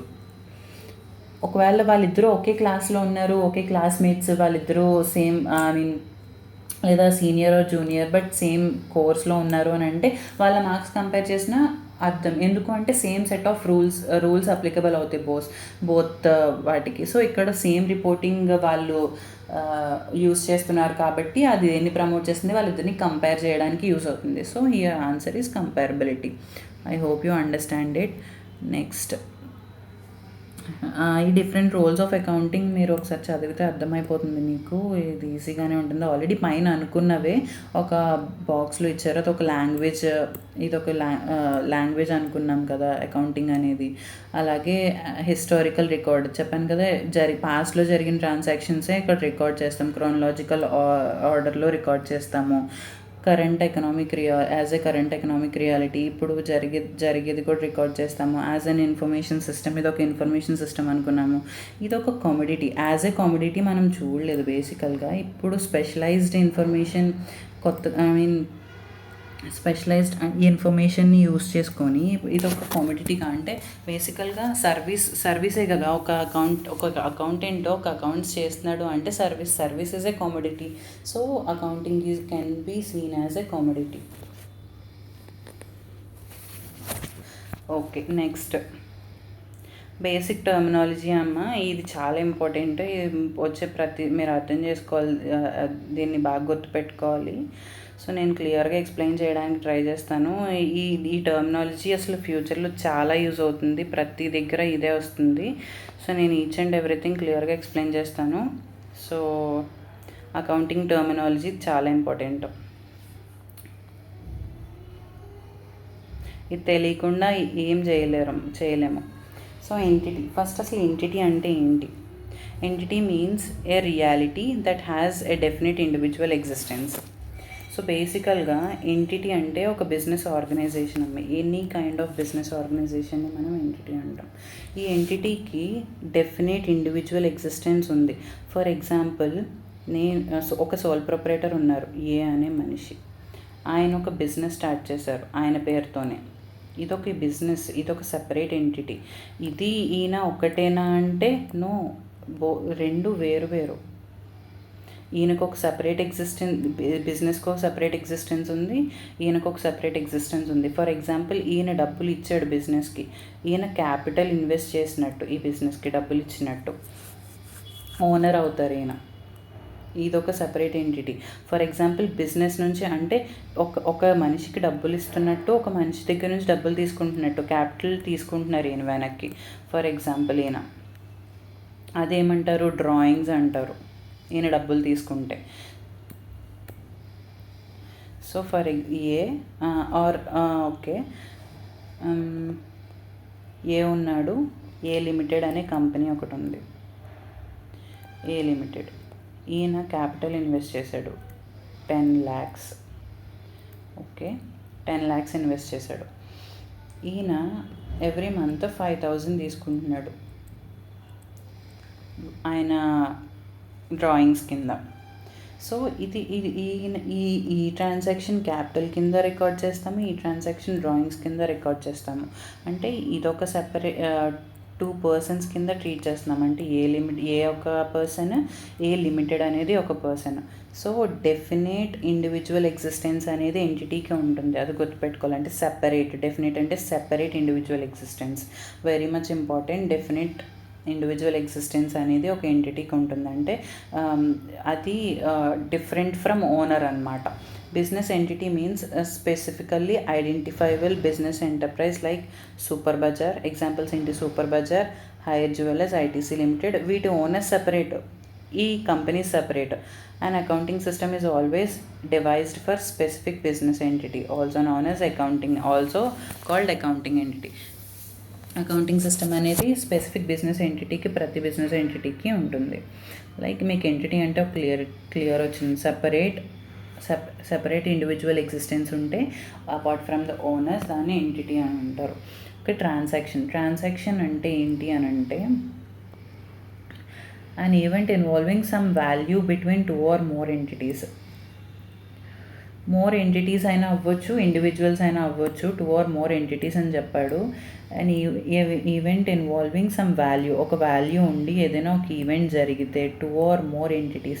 ఇక్కడ ఎంటిటీ అంటే బేసికల్గా ఒక ఆర్గనైజేషను, ఒక పర్సన్ కూడా అవ్వచ్చు. ఒక ఆర్గనైజేషను అవ్వచ్చు, ఏదైనా అవ్వచ్చు. 2 or more people మధ్యలో జరిగితే దాన్ని ట్రాన్సాక్షన్ అంటారు. బట్ దాంట్లో ప్రైమరీగా ఒక ఫినాన్షియల్ వాల్యూ అనేది సమ్ వాల్యూ అనేది ఉండాలి, ఫినాన్షియల్ వాల్యూ. దాన్నే ట్రాన్సాక్షన్ అంటారు. Excuse me.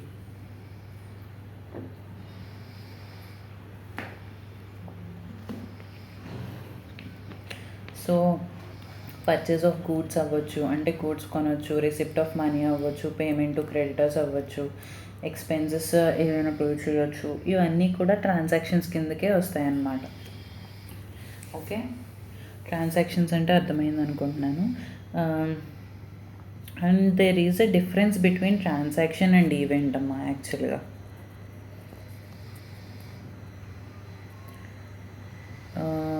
Wait for a second. So బేసికల్గా ట్రాన్సాక్షన్ అంటే ప్రతి ట్రాన్సాక్షన్కి ఈవెంట్కి డిఫరెన్స్ ఏంటంటే, ఈవెంట్ అనేది వైడర్ టర్మ్ ట్రాన్సాక్షన్ కన్నా. I mean event includes transaction అనమాట. అంటే ఫర్ ఎగ్జాంపుల్, ఇప్పుడు నేను ఒక ఆర్గనైజేషన్లో డిఫరెంట్ టైప్స్ ఆఫ్ ఈవెంట్స్ జరుగుతాయి. ఫర్ ఎగ్జాంపుల్ నేను కొంతమంది ఎంప్లాయీస్ని హైర్ చేసుకుంటే దాన్ని నేను బుక్స్లో రాయాల్సిన అవసరం లేదు. అందులో ఫినాన్షియల్ టర్మ్ ఏం లేదు. హైరింగ్లో నాకు ఏ కాస్ట్ ఇన్వాల్వ్ అవ్వదు. హైరింగ్ అనేది జస్ట్ నాన్ ఫినాన్షియల్ టర్మ్, అది నేను రికార్డ్ చేయను. ఫర్ ఎగ్జాంపుల్ శాలరీస్ పే చేశాను అదే ఎంప్లాయీస్కి, అది ఫినాన్షియల్ ట్రాన్సాక్షన్, అది ట్రాన్సాక్షన్ జరిగింది. సో ఫినాన్షియల్ టర్మ్ ఉంది. అంటే ఈవెంట్ అని అది ఒక ఈవెంటే, ఇది ఒక ఈవెంటే. బట్ ఫినాన్షియల్ టర్మ్స్ ఉంటే అది ట్రాన్సాక్షన్ అవుతుంది, ఫినాన్షియల్ టర్మ్స్ లేకపోతే అది ఈవెంట్ అవుతుంది. ప్రతిసారి ఫినాన్షియల్ టర్మ్స్ ఉండదా ఒక ఈవెంట్లో అని అంటే అలా కూడా చెప్పలేము. ఫర్ ఎగ్జాంపుల్ ఒక మిషనరీ కొన్నాను, అది 2 years తర్వాత కొంచెం డిప్రిసియేషన్ అయిపోయింది. ఐ మీన్ దాని వాల్యూ కొంచెం తగ్గుతూ వస్తుంది మనం మిషనరీని యూజ్ చేస్తూ ఉంటే. అదొక ఈవెంట్. ఆ డిప్రిసియేషన్ని మనం ఫినాన్షియల్ టర్మ్స్లో మెజర్ చేసి అదొక బేసిక్గా దాన్ని మనం ఎవరికి పే చేయం, బట్ ఆటోమేటిక్గా తగ్గుతూ ఉంటుంది. బట్ దానికంటూ ఒక వాల్యూ మనం తగ్గించి వేస్తున్నాము. సో అదొక ఈవెంట్ అవుతుంది. దాన్ని మనం రికార్డ్ చేస్తాము. అయితే ఈవెంట్ని రికార్డ్ చేయొచ్చు, రికార్డ్ చేయకపోవచ్చు. అది ఫినాన్షియల్ టర్మ్స్లో ఉండొచ్చు, ఉండకపోవచ్చు. బట్ ట్రాన్సాక్షన్కి వచ్చినప్పటికి ఖచ్చితంగా అది ఫినాన్షియల్ టర్మ్స్లోనే ఉండాలి. And transaction must be between 2 persons always. Okay, so I hope you understand the difference between a transaction and event. And one more thing you need to understand, every transaction is an event, but not every event is a transaction.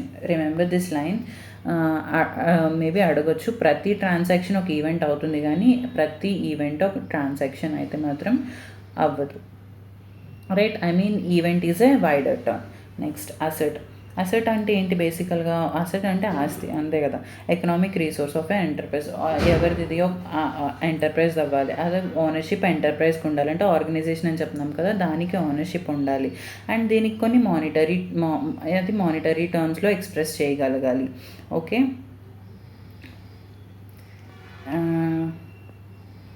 అసెట్స్ని classify చేస్తే అది so asset అనే దానికి first అది ఒక monetary టర్మ్స్లో express చేయాలి, అది ఓనెడ్ by the organisation అవ్వాలి, రెండు. అండ్ ఇది ఒక ఫ్యూచర్లో ఇన్కమ్ జనరేట్ చేసే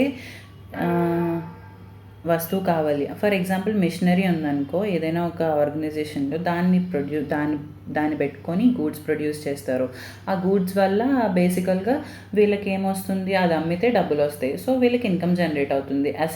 అసెట్స్ ఉండడం వల్ల ఏంటంటే ఐదర్ అదే ఇన్కమ్ అవ్వాలి, లేదంటే దానివల్ల ఫ్యూచర్లో మనకి ఇన్కమ్ జనరేట్ అవ్వాలి. అవన్నీ కూడా ఎకనామిక్ రీసోర్సెస్. మన దగ్గర ఏదైతే రీసోర్సెస్ ఉన్నాయో అవన్నీ కూడా అసెట్సే. లైక్ అసెట్స్ అనేవి మనం చాలా రకాలుగా క్లాసిఫై చేస్తాము. అసెట్స్ని బేస్డ్ ఆన్ దేర్ అంటే టైమ్ ఆఫ్ హోల్డింగ్ 2 typesలో క్లాసిఫై చేస్తాం. Non current assets and current assets. Non current assets అంటే ఏంటి అంటే, దాన్ని మనం 12 months కన్నా, I mean more than 1 year కన్నా ఎక్కువ మన దగ్గర హోల్డ్ చేయడానికి మనం తెచ్చుకుంటే వాటిని నాన్ కరెంట్ అసెట్స్ అంటారు. More than 1 year. Less than 1 year కన్నా అయితే కనుక, లెస్ దెన్ 12 months అయితే దాన్ని మనం కరెంట్ అసెట్స్ అంటాము. For example fixed assets. Non current అసెట్స్లోకి ఏమేమి వస్తాయి? లాంగ్ టర్మ్ ఫిక్స్డ్ అసెట్స్లో మళ్ళీ డిఫరెంట్ టైప్స్ ఉంటాయి. ఫిక్స్డ్ అసెట్స్లో టాంజిబుల్ అసెట్స్ అంటే ఏంటి? మనం ఏదైతే which can be touch and seen, అంటే మనం ఏదైతే చూడగలము, దాన్ని ముట్టుకోగలము, దాన్ని టాంజిబుల్ అసెట్ అంటారు. Example furniture,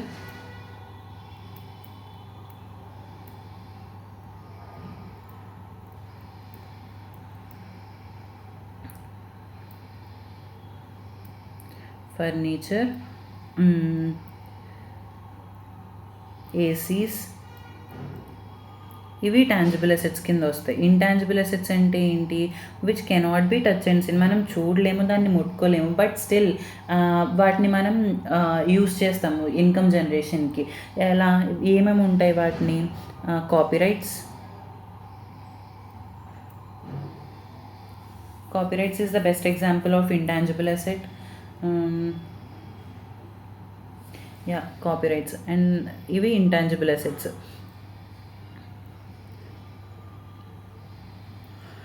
work in progress. Capital work in progress అంటే ఏంటి అంటే బేసికల్గా మనం ఇన్వెస్ట్ చేసాము, but at the end of the year మనం ఫినాన్షియల్ స్టేట్మెంట్స్ ఎప్పుడు ప్రిపేర్ చేస్తాము? End of the financial year, as on 31st March 2025 నేను ఇందాక చెప్పాను కదా, ఆ బ్యాలెన్స్ షీట్ రోజు నేను ఇన్వెస్ట్ చేశాను, క్యాపిటల్ పెట్టాను, బట్ నాకు ఇంకా ఫర్ ఎగ్జాంపుల్ నేను బిల్డింగ్ కన్స్ట్రక్ట్ చేయడానికి నాకు టోటల్గా 100 crores అవుతుంది, బట్ నేను as on 31st March 2025 50 crores పెట్టాను. నా బిల్డింగ్ ఇంకా కంప్లీట్ అవ్వలేదు, నెక్స్ట్ ఇయర్ కంప్లీట్ అవుతుంది. సో నాకు యాజ్ ఆన్ 31st 2025 మార్చ్ ఆ బిల్డింగ్ ఏమవుతుంది? క్యాపిటల్ వర్క్ ఇన్ ప్రోగ్రెసే కదా, ఇంకా జరగాల్సింది జరగలేదు. సో దాన్నే క్యాపిటల్ వర్క్ ఇన్ ప్రోగ్రెస్ అంటారు. Next, intangible assets under development. For example నేను ఒక ఇంటలెక్చువల్ ప్రాపర్టీ రైట్ కోసమని R&Dకి డబ్బులు ఇన్వెస్ట్ చేశాను. అంటే ఫర్ ఎగ్జాంపుల్ నేను ఒక సూపర్ కంప్యూటర్ ఇన్వెంట్ చేయడానికి నా రీసెర్చ్ అండ్ డెవలప్మెంట్ డిపార్ట్మెంట్కి ఇంత అమౌంట్ అని నేను ఇన్వెస్ట్ చేశాను. సో అది ఇంకా డెవలపింగ్ స్టేజ్లో ఉంది as on 31st March 2025. So నేను ఒక 50 lakhs ఆల్రెడీ ఇన్వెస్ట్ చేశాను. సో అది నాకు అసెట్టే కదా, ఫ్యూచర్లో రాకపోతుంది. అది ఇంటాంజిబుల్ అసెట్ అండర్ డెవలప్మెంట్, ఇంకా డెవలప్మెంట్లోనే ఉంది అది. ఇది కూడా ఫిక్స్డ్ అసెట్స్ కేటగిరీలోకే వస్తుంది. Non current investments. నేను ఒక దాంట్లో ఇన్వెస్ట్ చేశాను, వేరే కంపెనీ షేర్స్ నేను కొన్నాను. For example 50% of some XYZ limited shares నేను కొన్నాను. అది కరెంట్ ఇన్వెస్ట్మెంటా? లేదు, నేను నా ఇంటెన్షన్ ఏంటి? మోర్ దెన్ 12 months నేను హోల్డ్ చేయాలనుకుంటున్నాను. సో మోర్ దెన్ 12 months నేను హోల్డ్ చేయాలనుకుంటే అది నా ఇన్వెస్ట్మెంట్, దానివల్ల నాకు ఫ్యూచర్లో ఇన్కమ్ వస్తుంది. ప్రాఫిట్లో షేర్ ఇస్తారు నాకు, షేర్ హోల్డర్ని కాబట్టి నేను. సో అది నాకు నాన్ కరెంట్ ఇన్వెస్ట్మెంటే, మోర్ దెన్ 12 years నేను హోల్డ్ చేయాలనుకుంటున్నాను కాబట్టి. సో ఇది కూడా నాన్ కరెంట్ అసెట్స్లోకే వస్తుంది. Next one, deferred tax asset. Deferred tax asset అని అంటే ఇది డిఫర్డ్ ట్యాక్స్ అసెట్ అనేది లాంగ్ టర్మ్లోకే వస్తుంది.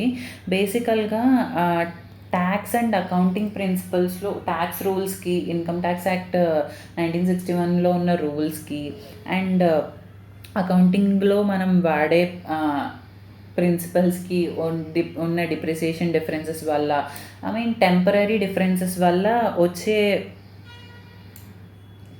ట్యాక్స్ డిఫరెన్స్ అనమాట. లైక్ నేను డెఫినేషన్ చూపిస్తాను మీకు.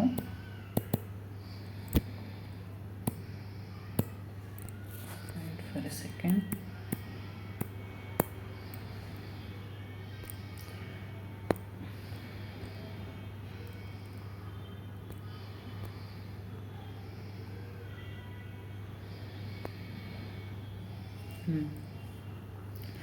The taxes that are postponed or advanced. అంటే ట్యాక్సెస్ ఏదైతే ఉందో మనం పోస్ట్పోన్ చేసాం, ఈ ఇయర్లో పే చేయకుండా. డిఫర్డ్ ట్యాక్స్ అంటే ఏంటి అంటే మనం ఈ ఇయర్లో పే చేయాల్సిన tax as per income tax rules మనం ఈ ఇయర్లో పే చేయాలి. కానీ మనం అకౌంటింగ్ ప్రిన్సిపల్స్ ప్రకారం మనం ఈ ఇయర్లో పే చేయక్కర్లేదు. కానీ ఇన్కమ్ ట్యాక్స్ ఈ ఇయర్లో పే చేయను అంటే ఊరుకోదు. సో ఖచ్చితంగా మనం ఆల్రెడీ పే చేసేసే ఉంటాం. కానీ మనకి అది మనం నెక్స్ట్ ఇయర్ దాన్ని పే చేయక్కర్లేదు as per income tax rules. But ఈ ఇయర్లో మనం ఆల్రెడీ పే చేసేసాం కాబట్టి నెక్స్ట్ ఇయర్లో ఇన్కమ్ ట్యాక్స్ మనల్ని డబ్బులు అడగదు.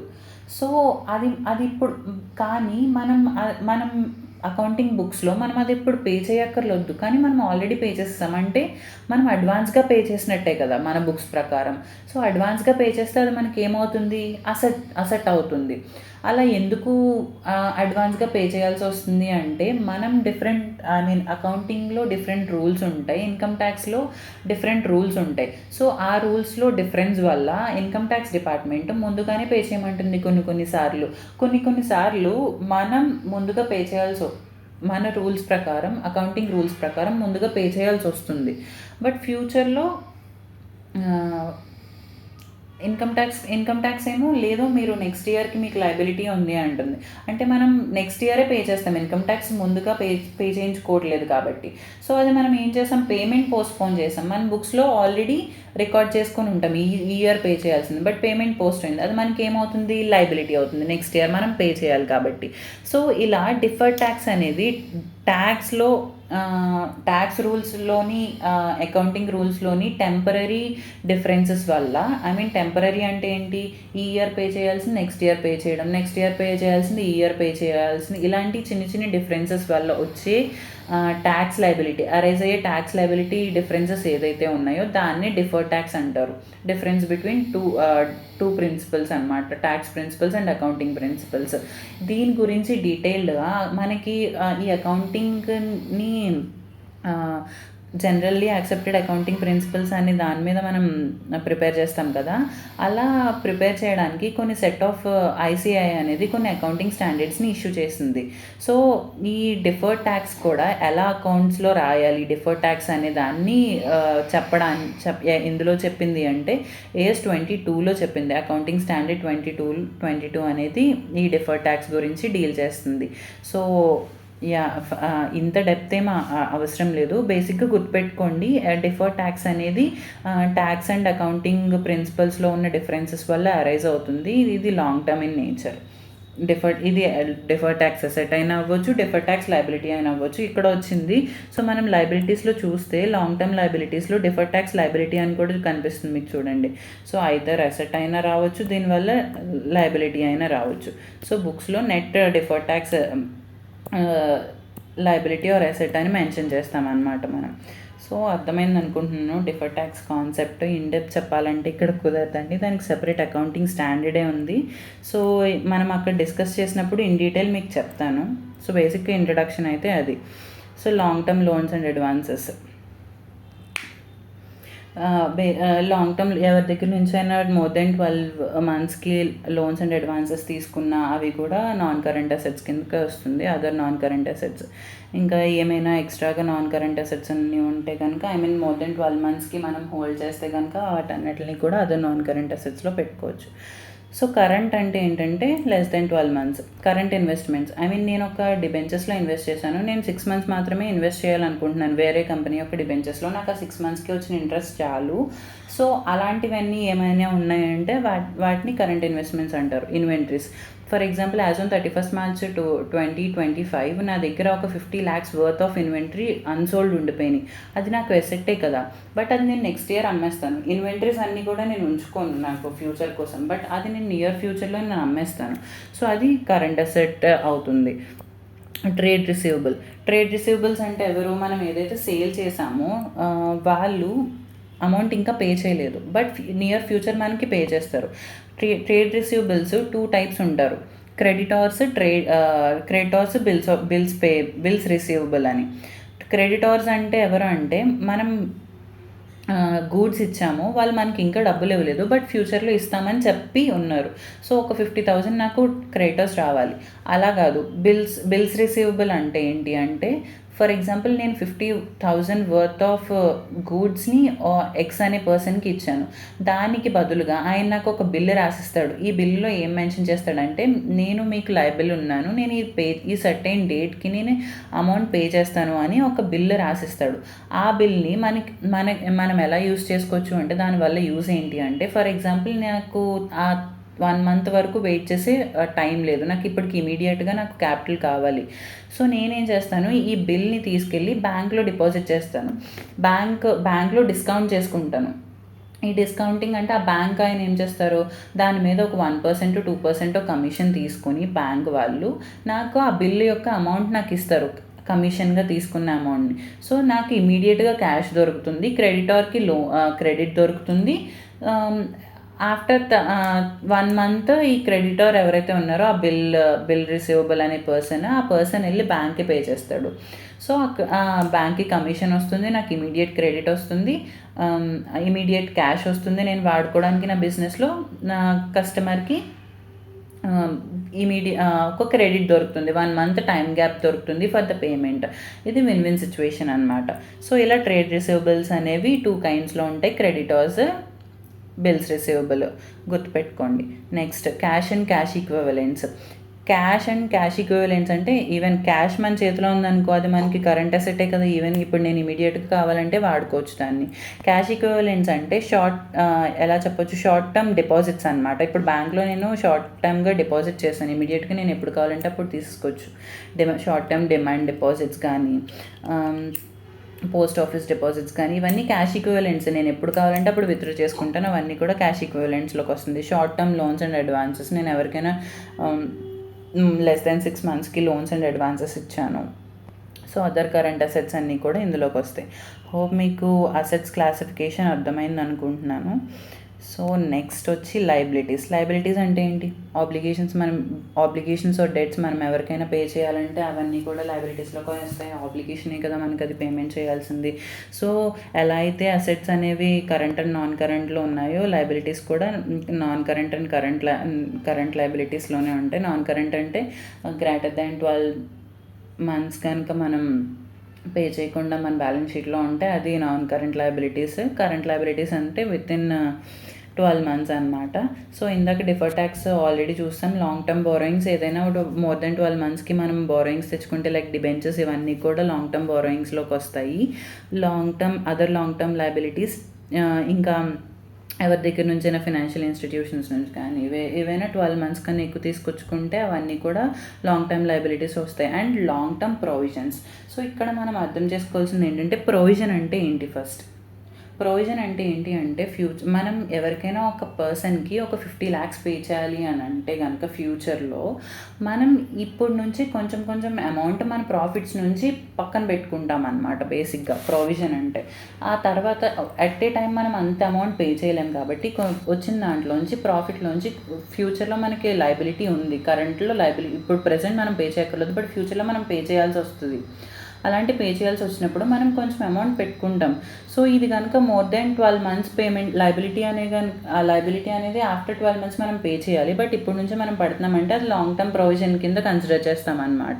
సో ఇక్కడ నేను డెఫినేషన్ ఇచ్చాను. Provision is that amount generally put asides from the profit. ఇది ఎక్కడి నుంచి తీస్తాము? అమౌంట్ పక్కన పెట్టుకుంటాం ముందుగా. ఎక్కడి నుంచి తీసుకొని? ప్రాఫిట్స్ నుంచి పక్కన తీసుకొని పెట్టుకుంటాం. In order to meet probable అంటే ప్రాపబుల్ ఫ్యూచర్ ఎక్స్పెన్సెస్, ఫ్యూచర్లో జరిగే ఎక్స్పెన్సెస్ కానీ, లేదంటే ఫ్యూచర్లో ఒక అసెట్ వాల్యూ తగ్గిపోతూ ఉంటుంది. ఫర్ ఎగ్జాంపుల్ నేను ఇయర్లో 20 lakhs పెట్టి ఒక అసెట్ కొన్నాను. ఆఫ్టర్ 10 years ఆ అసెట్ 0 వాల్యూకి వచ్చేస్తుంది. సో నెక్స్ట్ ఇయర్ నాకు ఆ 10 years తర్వాత సేమ్ అసెట్ రిప్లేస్మెంట్ కావాలి. సో నాకు ఆల్రెడీ తెలుసు ఈ వాల్యూ ఎన్ని ఇయర్స్లో తగ్గిపోతుందో. నేను కొంచెం కొంచెం అమౌంట్ పక్కన పెట్టుకుంటూ ఉంటాను 20 yearsకి. సో అలా రిడక్షన్ అయ్యే వాల్యూ కోసం మనం ఏదైనా అమౌంట్ ప్రాఫిట్ నుంచి తీసి పక్కన పెట్టినా దాన్ని కూడా ప్రొవిజన్ అనే అంటారు. సో ఓకే, నెక్స్ట్ ఈ ప్రొవిజన్ అనేది 2 typesలో ఉంటుంది. షార్ట్ టర్మ్ ప్రొవిజన్ ఉంటుంది, లాంగ్ టర్మ్ ప్రొవిజన్ ఉంటుంది. As estimated liability. Short term provision అంటే an estimated liability that the company anticipates needing to cover within next 12 months.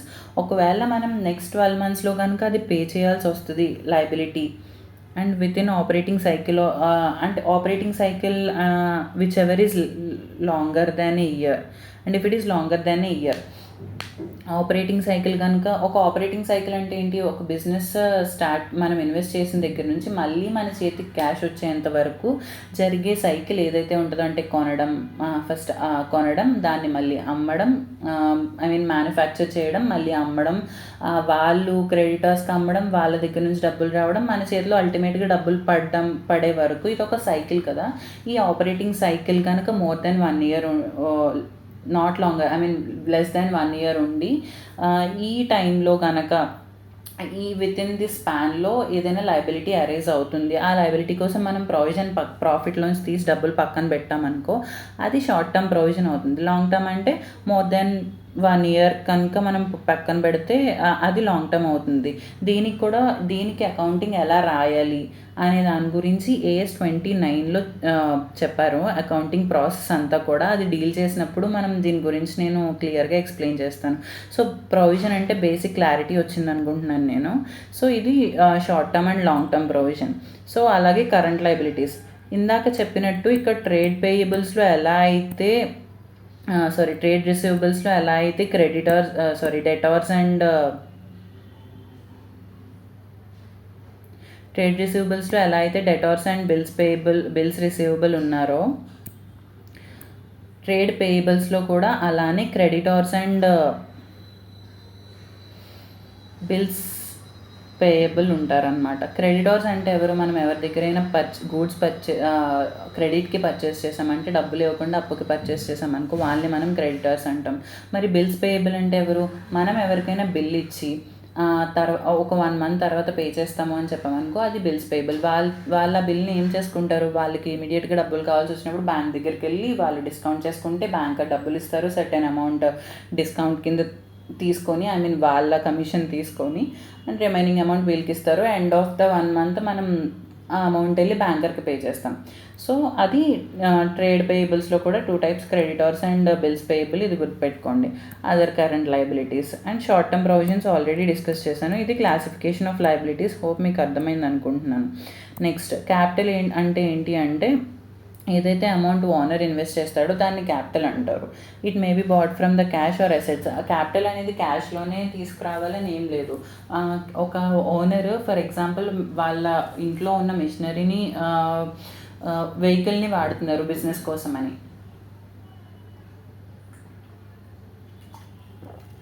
So అది కూడా క్యాపిటల్ కిందకే వస్తుంది అనమాట. అంటే క్యాష్ తెచ్చినా, అసెట్ ఆఫ్ ద ఓనర్ తెచ్చినా అది క్యాపిటల్ కిందకే వస్తుంది. Entity capital is obligation and A claim on the assets of the business. So ఈ క్యాపిటల్ అనేది ఒక ఆబ్లిగేషన్, అంటే క్యాపిటల్ కూడా ఒక లయబిలిటీ అనే చెప్తున్నారు. ఓనర్కి మనం పే చేయాలి. అండ్ ఇది ఇందులోంచి పే చేస్తాము, అసెట్స్ ఆఫ్ ద బిజినెస్ నుంచి పే చేస్తాం అనమాట. It is therefore shown as a capital on the liability side of the balance sheet. Balance షీట్లో క్యాపిటల్ అనేది లయబిలిటీ సైడ్లో చూపిస్తామన్నమాట. రైట్. సేల్స్ అంటే మనకు తెలిసిందే కదా. Sales are total revenues from goods and services sold or provided to the customers. Sale may be either in cash or credit. Sales అనేవి goods services sold చేయడం వల్ల వచ్చే మన యొక్క బిజినెస్ ప్రోడక్ట్స్ ఏవైతే ఉన్నాయో, గూడ్స్ కావచ్చు, సర్వీసెస్ కావచ్చు, కస్టమర్స్కి సేల్ చేయడం వల్ల వచ్చే రెవెన్యూ, టోటల్ రెవెన్యూ, అది క్యాష్లో అయినా కావచ్చు, క్రెడిట్లో అయినా అవ్వచ్చు. సో దాన్ని సేల్స్ అంటారు. Revenues, these are the amount of business earned by selling its products or providing services to the customers are called sales revenues.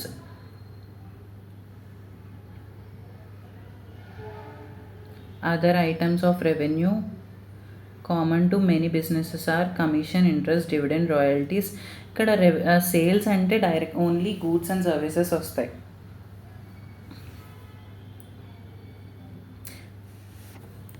సేల్స్కి రెవెన్యూకి difference ఏంటి అంటే, రెవెన్యూ అనేది వైడర్ టర్మ్ బేసిక్గా.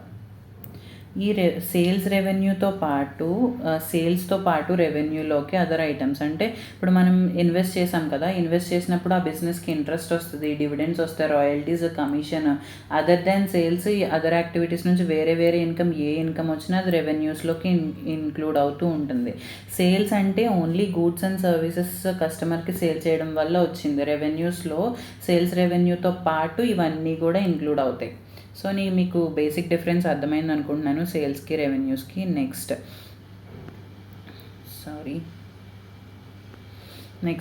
ఎక్స్పెన్సెస్.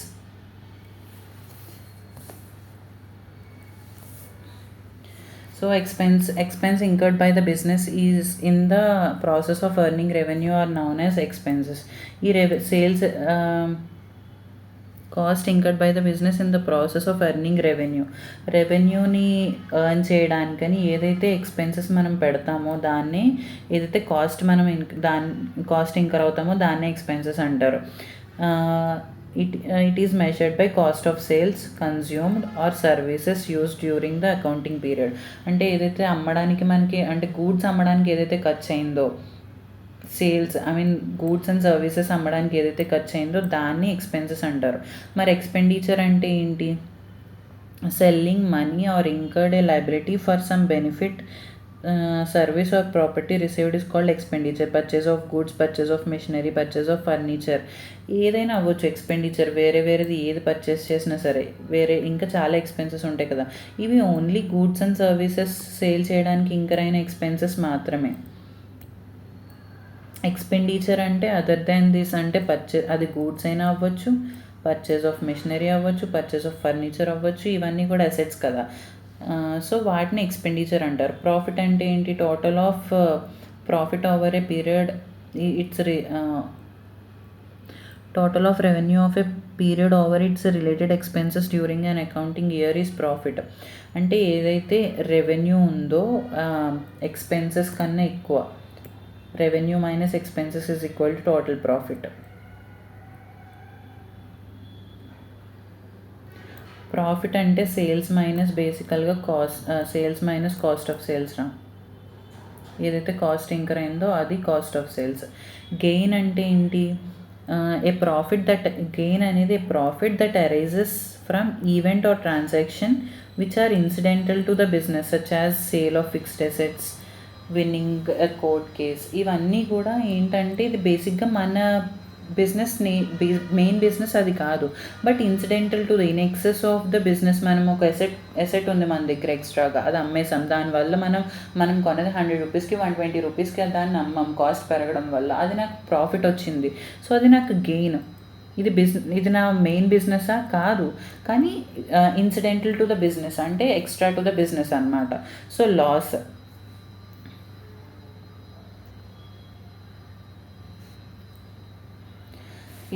లాస్ అంటే ఏంటి? Expenses of a period over it related revenues is termed as loss.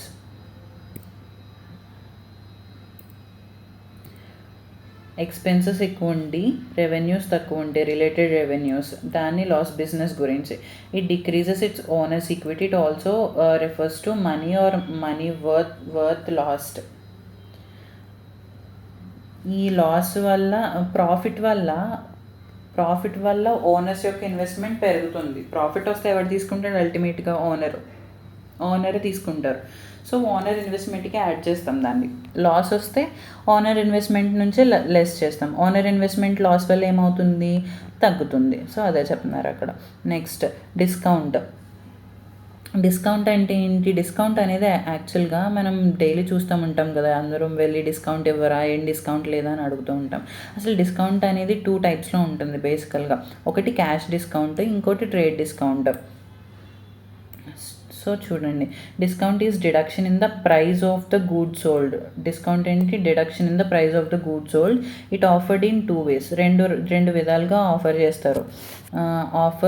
Offering deduction of agreed percentage of the list price at the time of selling of goods is one way of giving discount.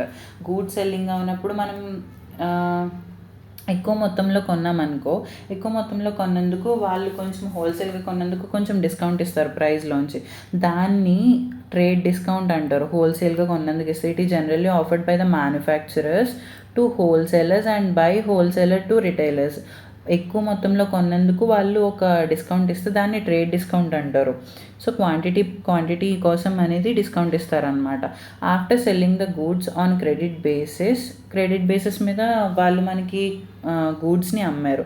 The debtors may be given certain deduction in the amount due in case if they pay the amount within the stipulated period of time. Such deduction is given at the time of payment of the amount payable. Such discount is called cash discount. At the time of payment of the amount వాళ్ళు కనుక discount ఇచ్చారనుకో, for example goods కొనేసాం. First మనకు trade discount ఇచ్చారు. Goods కొన్నాము, కొనేసిన తర్వాత credit కొన్నాము. సో నేను 30 డేస్లో క్రెడిట్ పే చేస్తాను అని చెప్పాను. బట్ నేనేం చేశాను, 20 డేస్కే పే చేశాను. సో సెల్లర్ హ్యాపీగా ఉన్నారు. సో నాకు ఇంకొంచెం 5% డిస్కౌంట్ ఇస్తాను నేను పేమెంట్ చేసినప్పుడు. మీకు నేను 500 పే చేయాల్సి వస్తే వద్దు నాకు 450 పే చేయండి, 450 రూపీస్ మీకు డిస్కౌంట్ ఇస్తున్నాను అని at the time of cash payment చెప్తున్నారు. At the time of payment చెప్తే దాన్ని క్యాష్ డిస్కౌంట్ అంటాం. So at the time of purchase హోల్సేల్లో కొన్నందుకు డిస్కౌంట్ ఇస్తే దాన్ని trade discount. At the time of payment early payment కోసం డిస్కౌంట్ ఇస్తే దాన్ని క్యాష్ డిస్కౌంట్ అంటాం.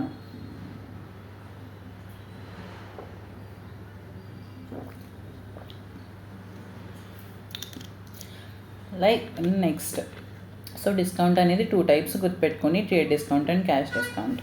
నెక్స్ట్ ఓచర్ అంటే ఏంటి, డాక్యుమెంటరీ ఎవిడెన్స్. మనం ఏదైనా సేల్ చేసామనుకో మనకు ఒక బిల్ ఇస్తారు కదా ఎక్కడైనా.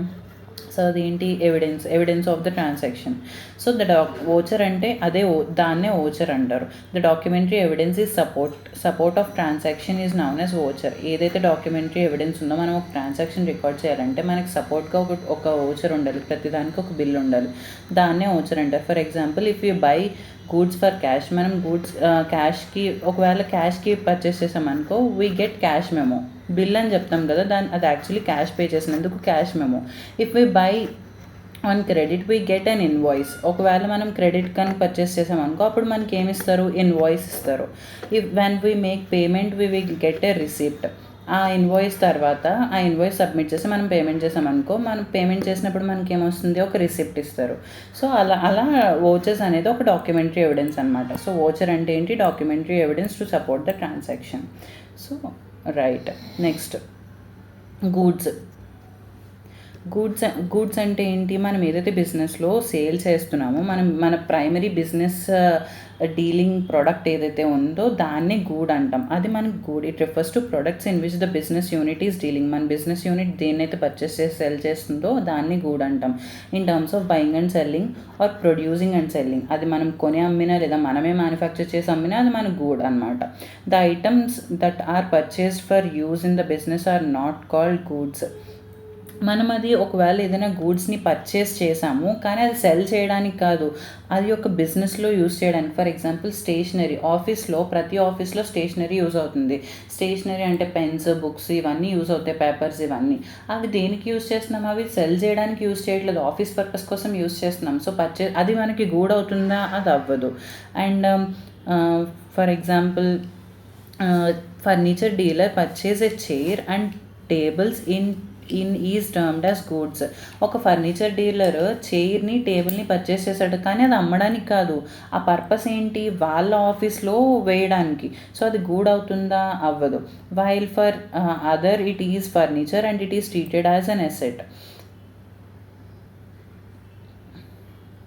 ఒకవేళ అదే ఫర్నిచర్ డీలర్ చైర్స్ని, టేబుల్స్ని పర్చేస్ చేశారు అమ్మడానికి అనుకోండి, అది గూడ్ అవుతుంది మళ్ళీ.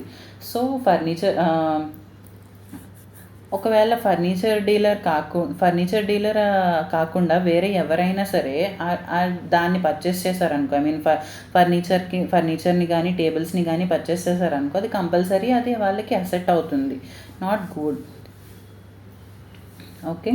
Similarly, for stationery merchant, stationery is good, whereas for others it is an expense, so not a purchase.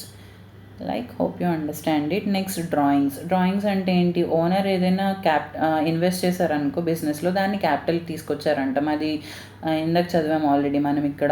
ఆ క్యాపిటల్ అనేది మనం బేసికల్గా అది క్యాష్లో అయినా అవ్వచ్చు, అసెట్లో అయినా అవ్వచ్చు అని. అలాగే మరి ఓనర్ బిజినెస్ నుంచి ఏదైనా అమౌంట్ కానీ లేదా గూడ్స్ కానీ తీసుకెళ్తే దాన్ని ఏమంటారు, దాన్ని డ్రాయింగ్స్ అంటారు అనమాట. So withdrawal of money and or goods by owner from the business for personal use is known as drawings అనేవి ఓనర్స్ ఇన్వెస్ట్మెంట్ని రెడ్యూస్ చేస్తాయి. ఒకవేళ క్యాపిటల్ తీసుకొస్తే ఓనర్స్ ఇన్వెస్ట్మెంట్ని ఇంక్రీజ్ చేస్తాయి. నెక్స్ట్, పర్చేజెస్ అంటే ఏంటి, purchase of the total amount of goods procured by the business on credit and on cash for use or sale. Purchases అంటే ఏంటంటే అది యూజ్ చేయడానికి కానీ సేల్ చేయడానికి కానీ బిజినెస్ అనేది క్యాష్ కానీ క్రెడిట్ కానీ ఈ గూడ్స్ని పర్చేస్ చేస్తే వాటిని పర్చేసెస్ అంటారు. ఇని ట్రేడింగ్ కన్సర్న్ అంటే ఏంటి, ఏదైతే కొని అమ్ముతుందో గూడ్స్ని తను ఎడిషనల్గా ప్రాఫిట్ చేసుకొని దాన్ని ట్రేడింగ్ కన్సర్న్ అంటారు. Purchases are made of merchandise for resale without processing. So purchase అనేది ఎందుకు చేస్తారు అని అంటే రీసేల్ అంటే మళ్ళీ అమ్మడానికి తీసుకుంటారు అని చెప్తున్నారు. అది కొంతమంది దానికి కొన్ని మార్పులు చేసి అమ్ముతారు, కొంతమంది మార్పులు చేయకుండా అమ్ముతారు, ప్రాసెసింగ్ ఏం చేయకుండా అమ్ముతారు. సో అది పర్చేస్ అవుతుంది. ఈయన manufacturing concern raw materials are purchased. Manufacturing కన్సర్న్లో రా మెటీరియల్స్ పర్చేస్ చేస్తాడు, processed further into finished goods. దాని తర్వాత దాన్ని కొంచెం మ్యానుఫ్యాక్చర్ చేసి ప్రాసెస్ చేసి దాని తర్వాత సేల్ చేస్తాడు. సో పర్చేసెస్ అంటే మీకు అర్థమయ్యి అనుకుంటున్నాను. రా మెటీరియల్స్ని కానీ లేదా డైరెక్ట్ గూడ్స్ని కానీ పర్చేస్ చేసి రీసేల్ చేస్తారనమాట. ట్రేడింగ్ కన్సర్న్లో అయితే రీసేల్ చేస్తారు వితౌట్ ప్రాసెసింగ్. స్లైట్ డిఫరెన్స్ ఉంటుంది అంతే. మ్యానుఫ్యాక్చరింగ్లో అయితే ఖచ్చితంగా ప్రాసెసింగ్ ఉంటుంది. సో నెక్స్ట్ స్టాక్ అంటే ఏంటి, inventory. Stock is measure of something on goods, hand goods అంటే spares and other items in a business. Stock అనేది బేసికల్గా ఇయర్ ఎండ్లో మన దగ్గర మనం ప్రొడ్యూస్ చేసింది కానీ లేదా మనం కొన్న రా మెటీరియల్ కానీ స్పేర్ పార్ట్స్ కానీ ఇవన్నీ కూడా స్టాక్ ఇన్ హ్యాండ్ అనమాట. స్టాక్ని స్టాక్ ఇన్ హ్యాండ్ అని కూడా అంటారు. సో ఎంతైతే ఉన్నాయో వాటిని అంటే నెక్స్ట్ ఇయర్కే వాటిని మనం క్యారీ ఫార్వర్డ్ చేసుకొని బుక్స్లో చూపించుకుంటాం. సో దాన్ని స్టాక్ అంటారు. In a trading concern the stock on hand is the amount of goods which are lying unsold at the end of the year of an accounting period and is called closing stock. So ఏదైతే stock అనేది మళ్ళీ closing stock, opening stock. ఈ year closing stock next ఇయర్కి ఏమవుతుంది, opening stock అవుతుంది. ఈ year closing stock అంటే ఏదైతే స్టాక్ ఈ ఎండ్ ఆఫ్ ది ఇయర్లో సేల్ అవ్వకుండా మిగిలిపోయిందో దాన్ని క్లోజింగ్ స్టాక్ అంటాం, ending inventory. And in a manufacturing company closing stock comprises. Closing stock ఒక మ్యానుఫ్యాక్చరింగ్ కంపెనీలో ఒక ట్రేడింగ్ కన్సర్న్లో వాళ్ళు కొని అమ్ముతారు, ప్రాసెస్ ఏం చేయరు. సో ఆ గూడ్ అలానే ఉంటుంది, అది ఇన్వెంటరీ అయిపోతుంది. అదే మ్యానుఫ్యాక్చరింగ్ కంపెనీలో ఏమవుతుంది, రా మెటీరియల్స్ ఉంటాయి, మధ్యలో సగం ఆగిపోయినవి ఉంటాయి ఆ రోజుకి. సో అది సెమీ ఫినిష్డ్ కూడా అవుతుంది, ఫినిష్డ్ కూడా అవుతుంది. మ్యానుఫ్యాక్చరింగ్లో క్లోజింగ్ స్టాక్లో ఏమేమి కాంపోనెంట్స్ ఉంటాయి, రా మెటీరియల్స్ ఉండొచ్చు, సెమీ ఫినిష్డ్ గూడ్స్ ఉండొచ్చు, ఫినిష్డ్ గూడ్స్ ఉండొచ్చు ఆన్ క్లోజింగ్ డేట్. సో అలాగే ఈ year closing date next year, closing stock next year అంటే నెక్స్ట్ డేనే బేసికల్గా. ఈ ఇయర్ 31st March 2025 అయితే నెక్స్ట్ 1st April అవుతుంది. నెక్స్ట్ డేకి ఫస్ట్ డేకి ఏమవుతుంది, opening stock at the beginning inventory. Opening స్టాక్ని ఏమంటారు, బిగినింగ్ ఇన్వెంటరీ అంటారు. Is the amount of the stock at the beginning of the accounting period. Right. Next debtors అంటే మనం ఎవరికైనా గూడ్స్ని సెల్ చేసాం క్రెడిట్కి, వాళ్ళు మనకి ఏమవుతారు, డెటార్స్ అవుతారు అంతే. Debtors are the persons or the other entities. వాళ్ళు పర్సనే అవ్వక్కర్లేదు, మన బిజినెస్ వేరే బిజినెస్ ఎంటిటీకి సమ్ గూడ్స్ సెల్ చేసింది, సో వాళ్ళు కూడా డెటార్సే కదా మనకు అవుతారు. హూ ఓస్ టు ఎన్ ఎంటర్ప్రైజ్. మన ఎంటర్ప్రైజ్కి, మన ఎంటిటీకి ఎవరైతే డబ్బులు ఇవ్వాలో వాళ్ళని for buying of goods or services. మన దగ్గర గూడ్స్ కొని అప్పుకి లేదా సర్వీసెస్ తీసుకొని ఇంకా డబ్బులు పే చేయలేదు, వాళ్ళు మనకి ఏమవుతారు, డెటార్స్ అవుతారు. The total amount standing against person and or entities on the closing date is shown in the balance sheet as a sundry debtors. ఆ పర్సన్ నుంచి టోటల్గా అమౌంట్ ఎంత రావాలి on the balance sheet date అనేది balance షీట్లో asset side, అది మనకి అసెటే కదా, ఫ్యూచర్లో ఇన్కమ్ మనకు వస్తుంది ఆయన దగ్గర నుంచి. సో వాళ్ళని సండ్రీ డెటార్స్ కింద చూపిస్తాం అసెట్ సైడ్. క్రెడిటార్స్ అంటే ఎవరు, ఆపోజిట్ టు డెటార్స్. అంటే మనం ఎవరికైతే పే చేయాలో వాళ్ళు, టోటల్ అమౌంట్ వాళ్ళందరికీ కలిపి మనం ఎండ్ ఆఫ్ ది ఇయర్ ఎంత పే చేయాలి అనే దాన్ని లయబిలిటీస్ సైడ్ సండ్రీ క్రెడిటార్స్లో చూపిస్తామన్నమాట. So okay. So yeah, that's it guys. ఈ కాన్సెప్ట్ ఇంతే ఈరోజుకి. అయిపోయింది ఫస్ట్ చాప్టర్ అంతా. ఇది చాలా ఇంపార్టెంట్. ఇది వస్తేనే నెక్స్ట్ మనం బేసికల్గా నెక్స్ట్ అర్థం చేసుకోవచ్చు అనుకుంటున్నాను. ఒకసారి మొత్తం రివైజ్ చేయండి, కూర్చొని క్లారిటీగా వినండి. ఈ చాప్టర్ కంప్లీట్ అయింది. ఇంపార్టెంట్ అని చెప్పినవి చాలా ఇంపార్టెంట్. అవి ఫ్యూచర్లో కూడా మీకు చాలా యూస్ అవుతాయి. Hope you enjoy this class. And ఏమైనా డౌట్స్ ఉంటే కామెంట్ సెక్షన్లో అడగండి. Thank you. బాయ్. నెక్స్ట్ క్లాస్లో కలుద్దాం.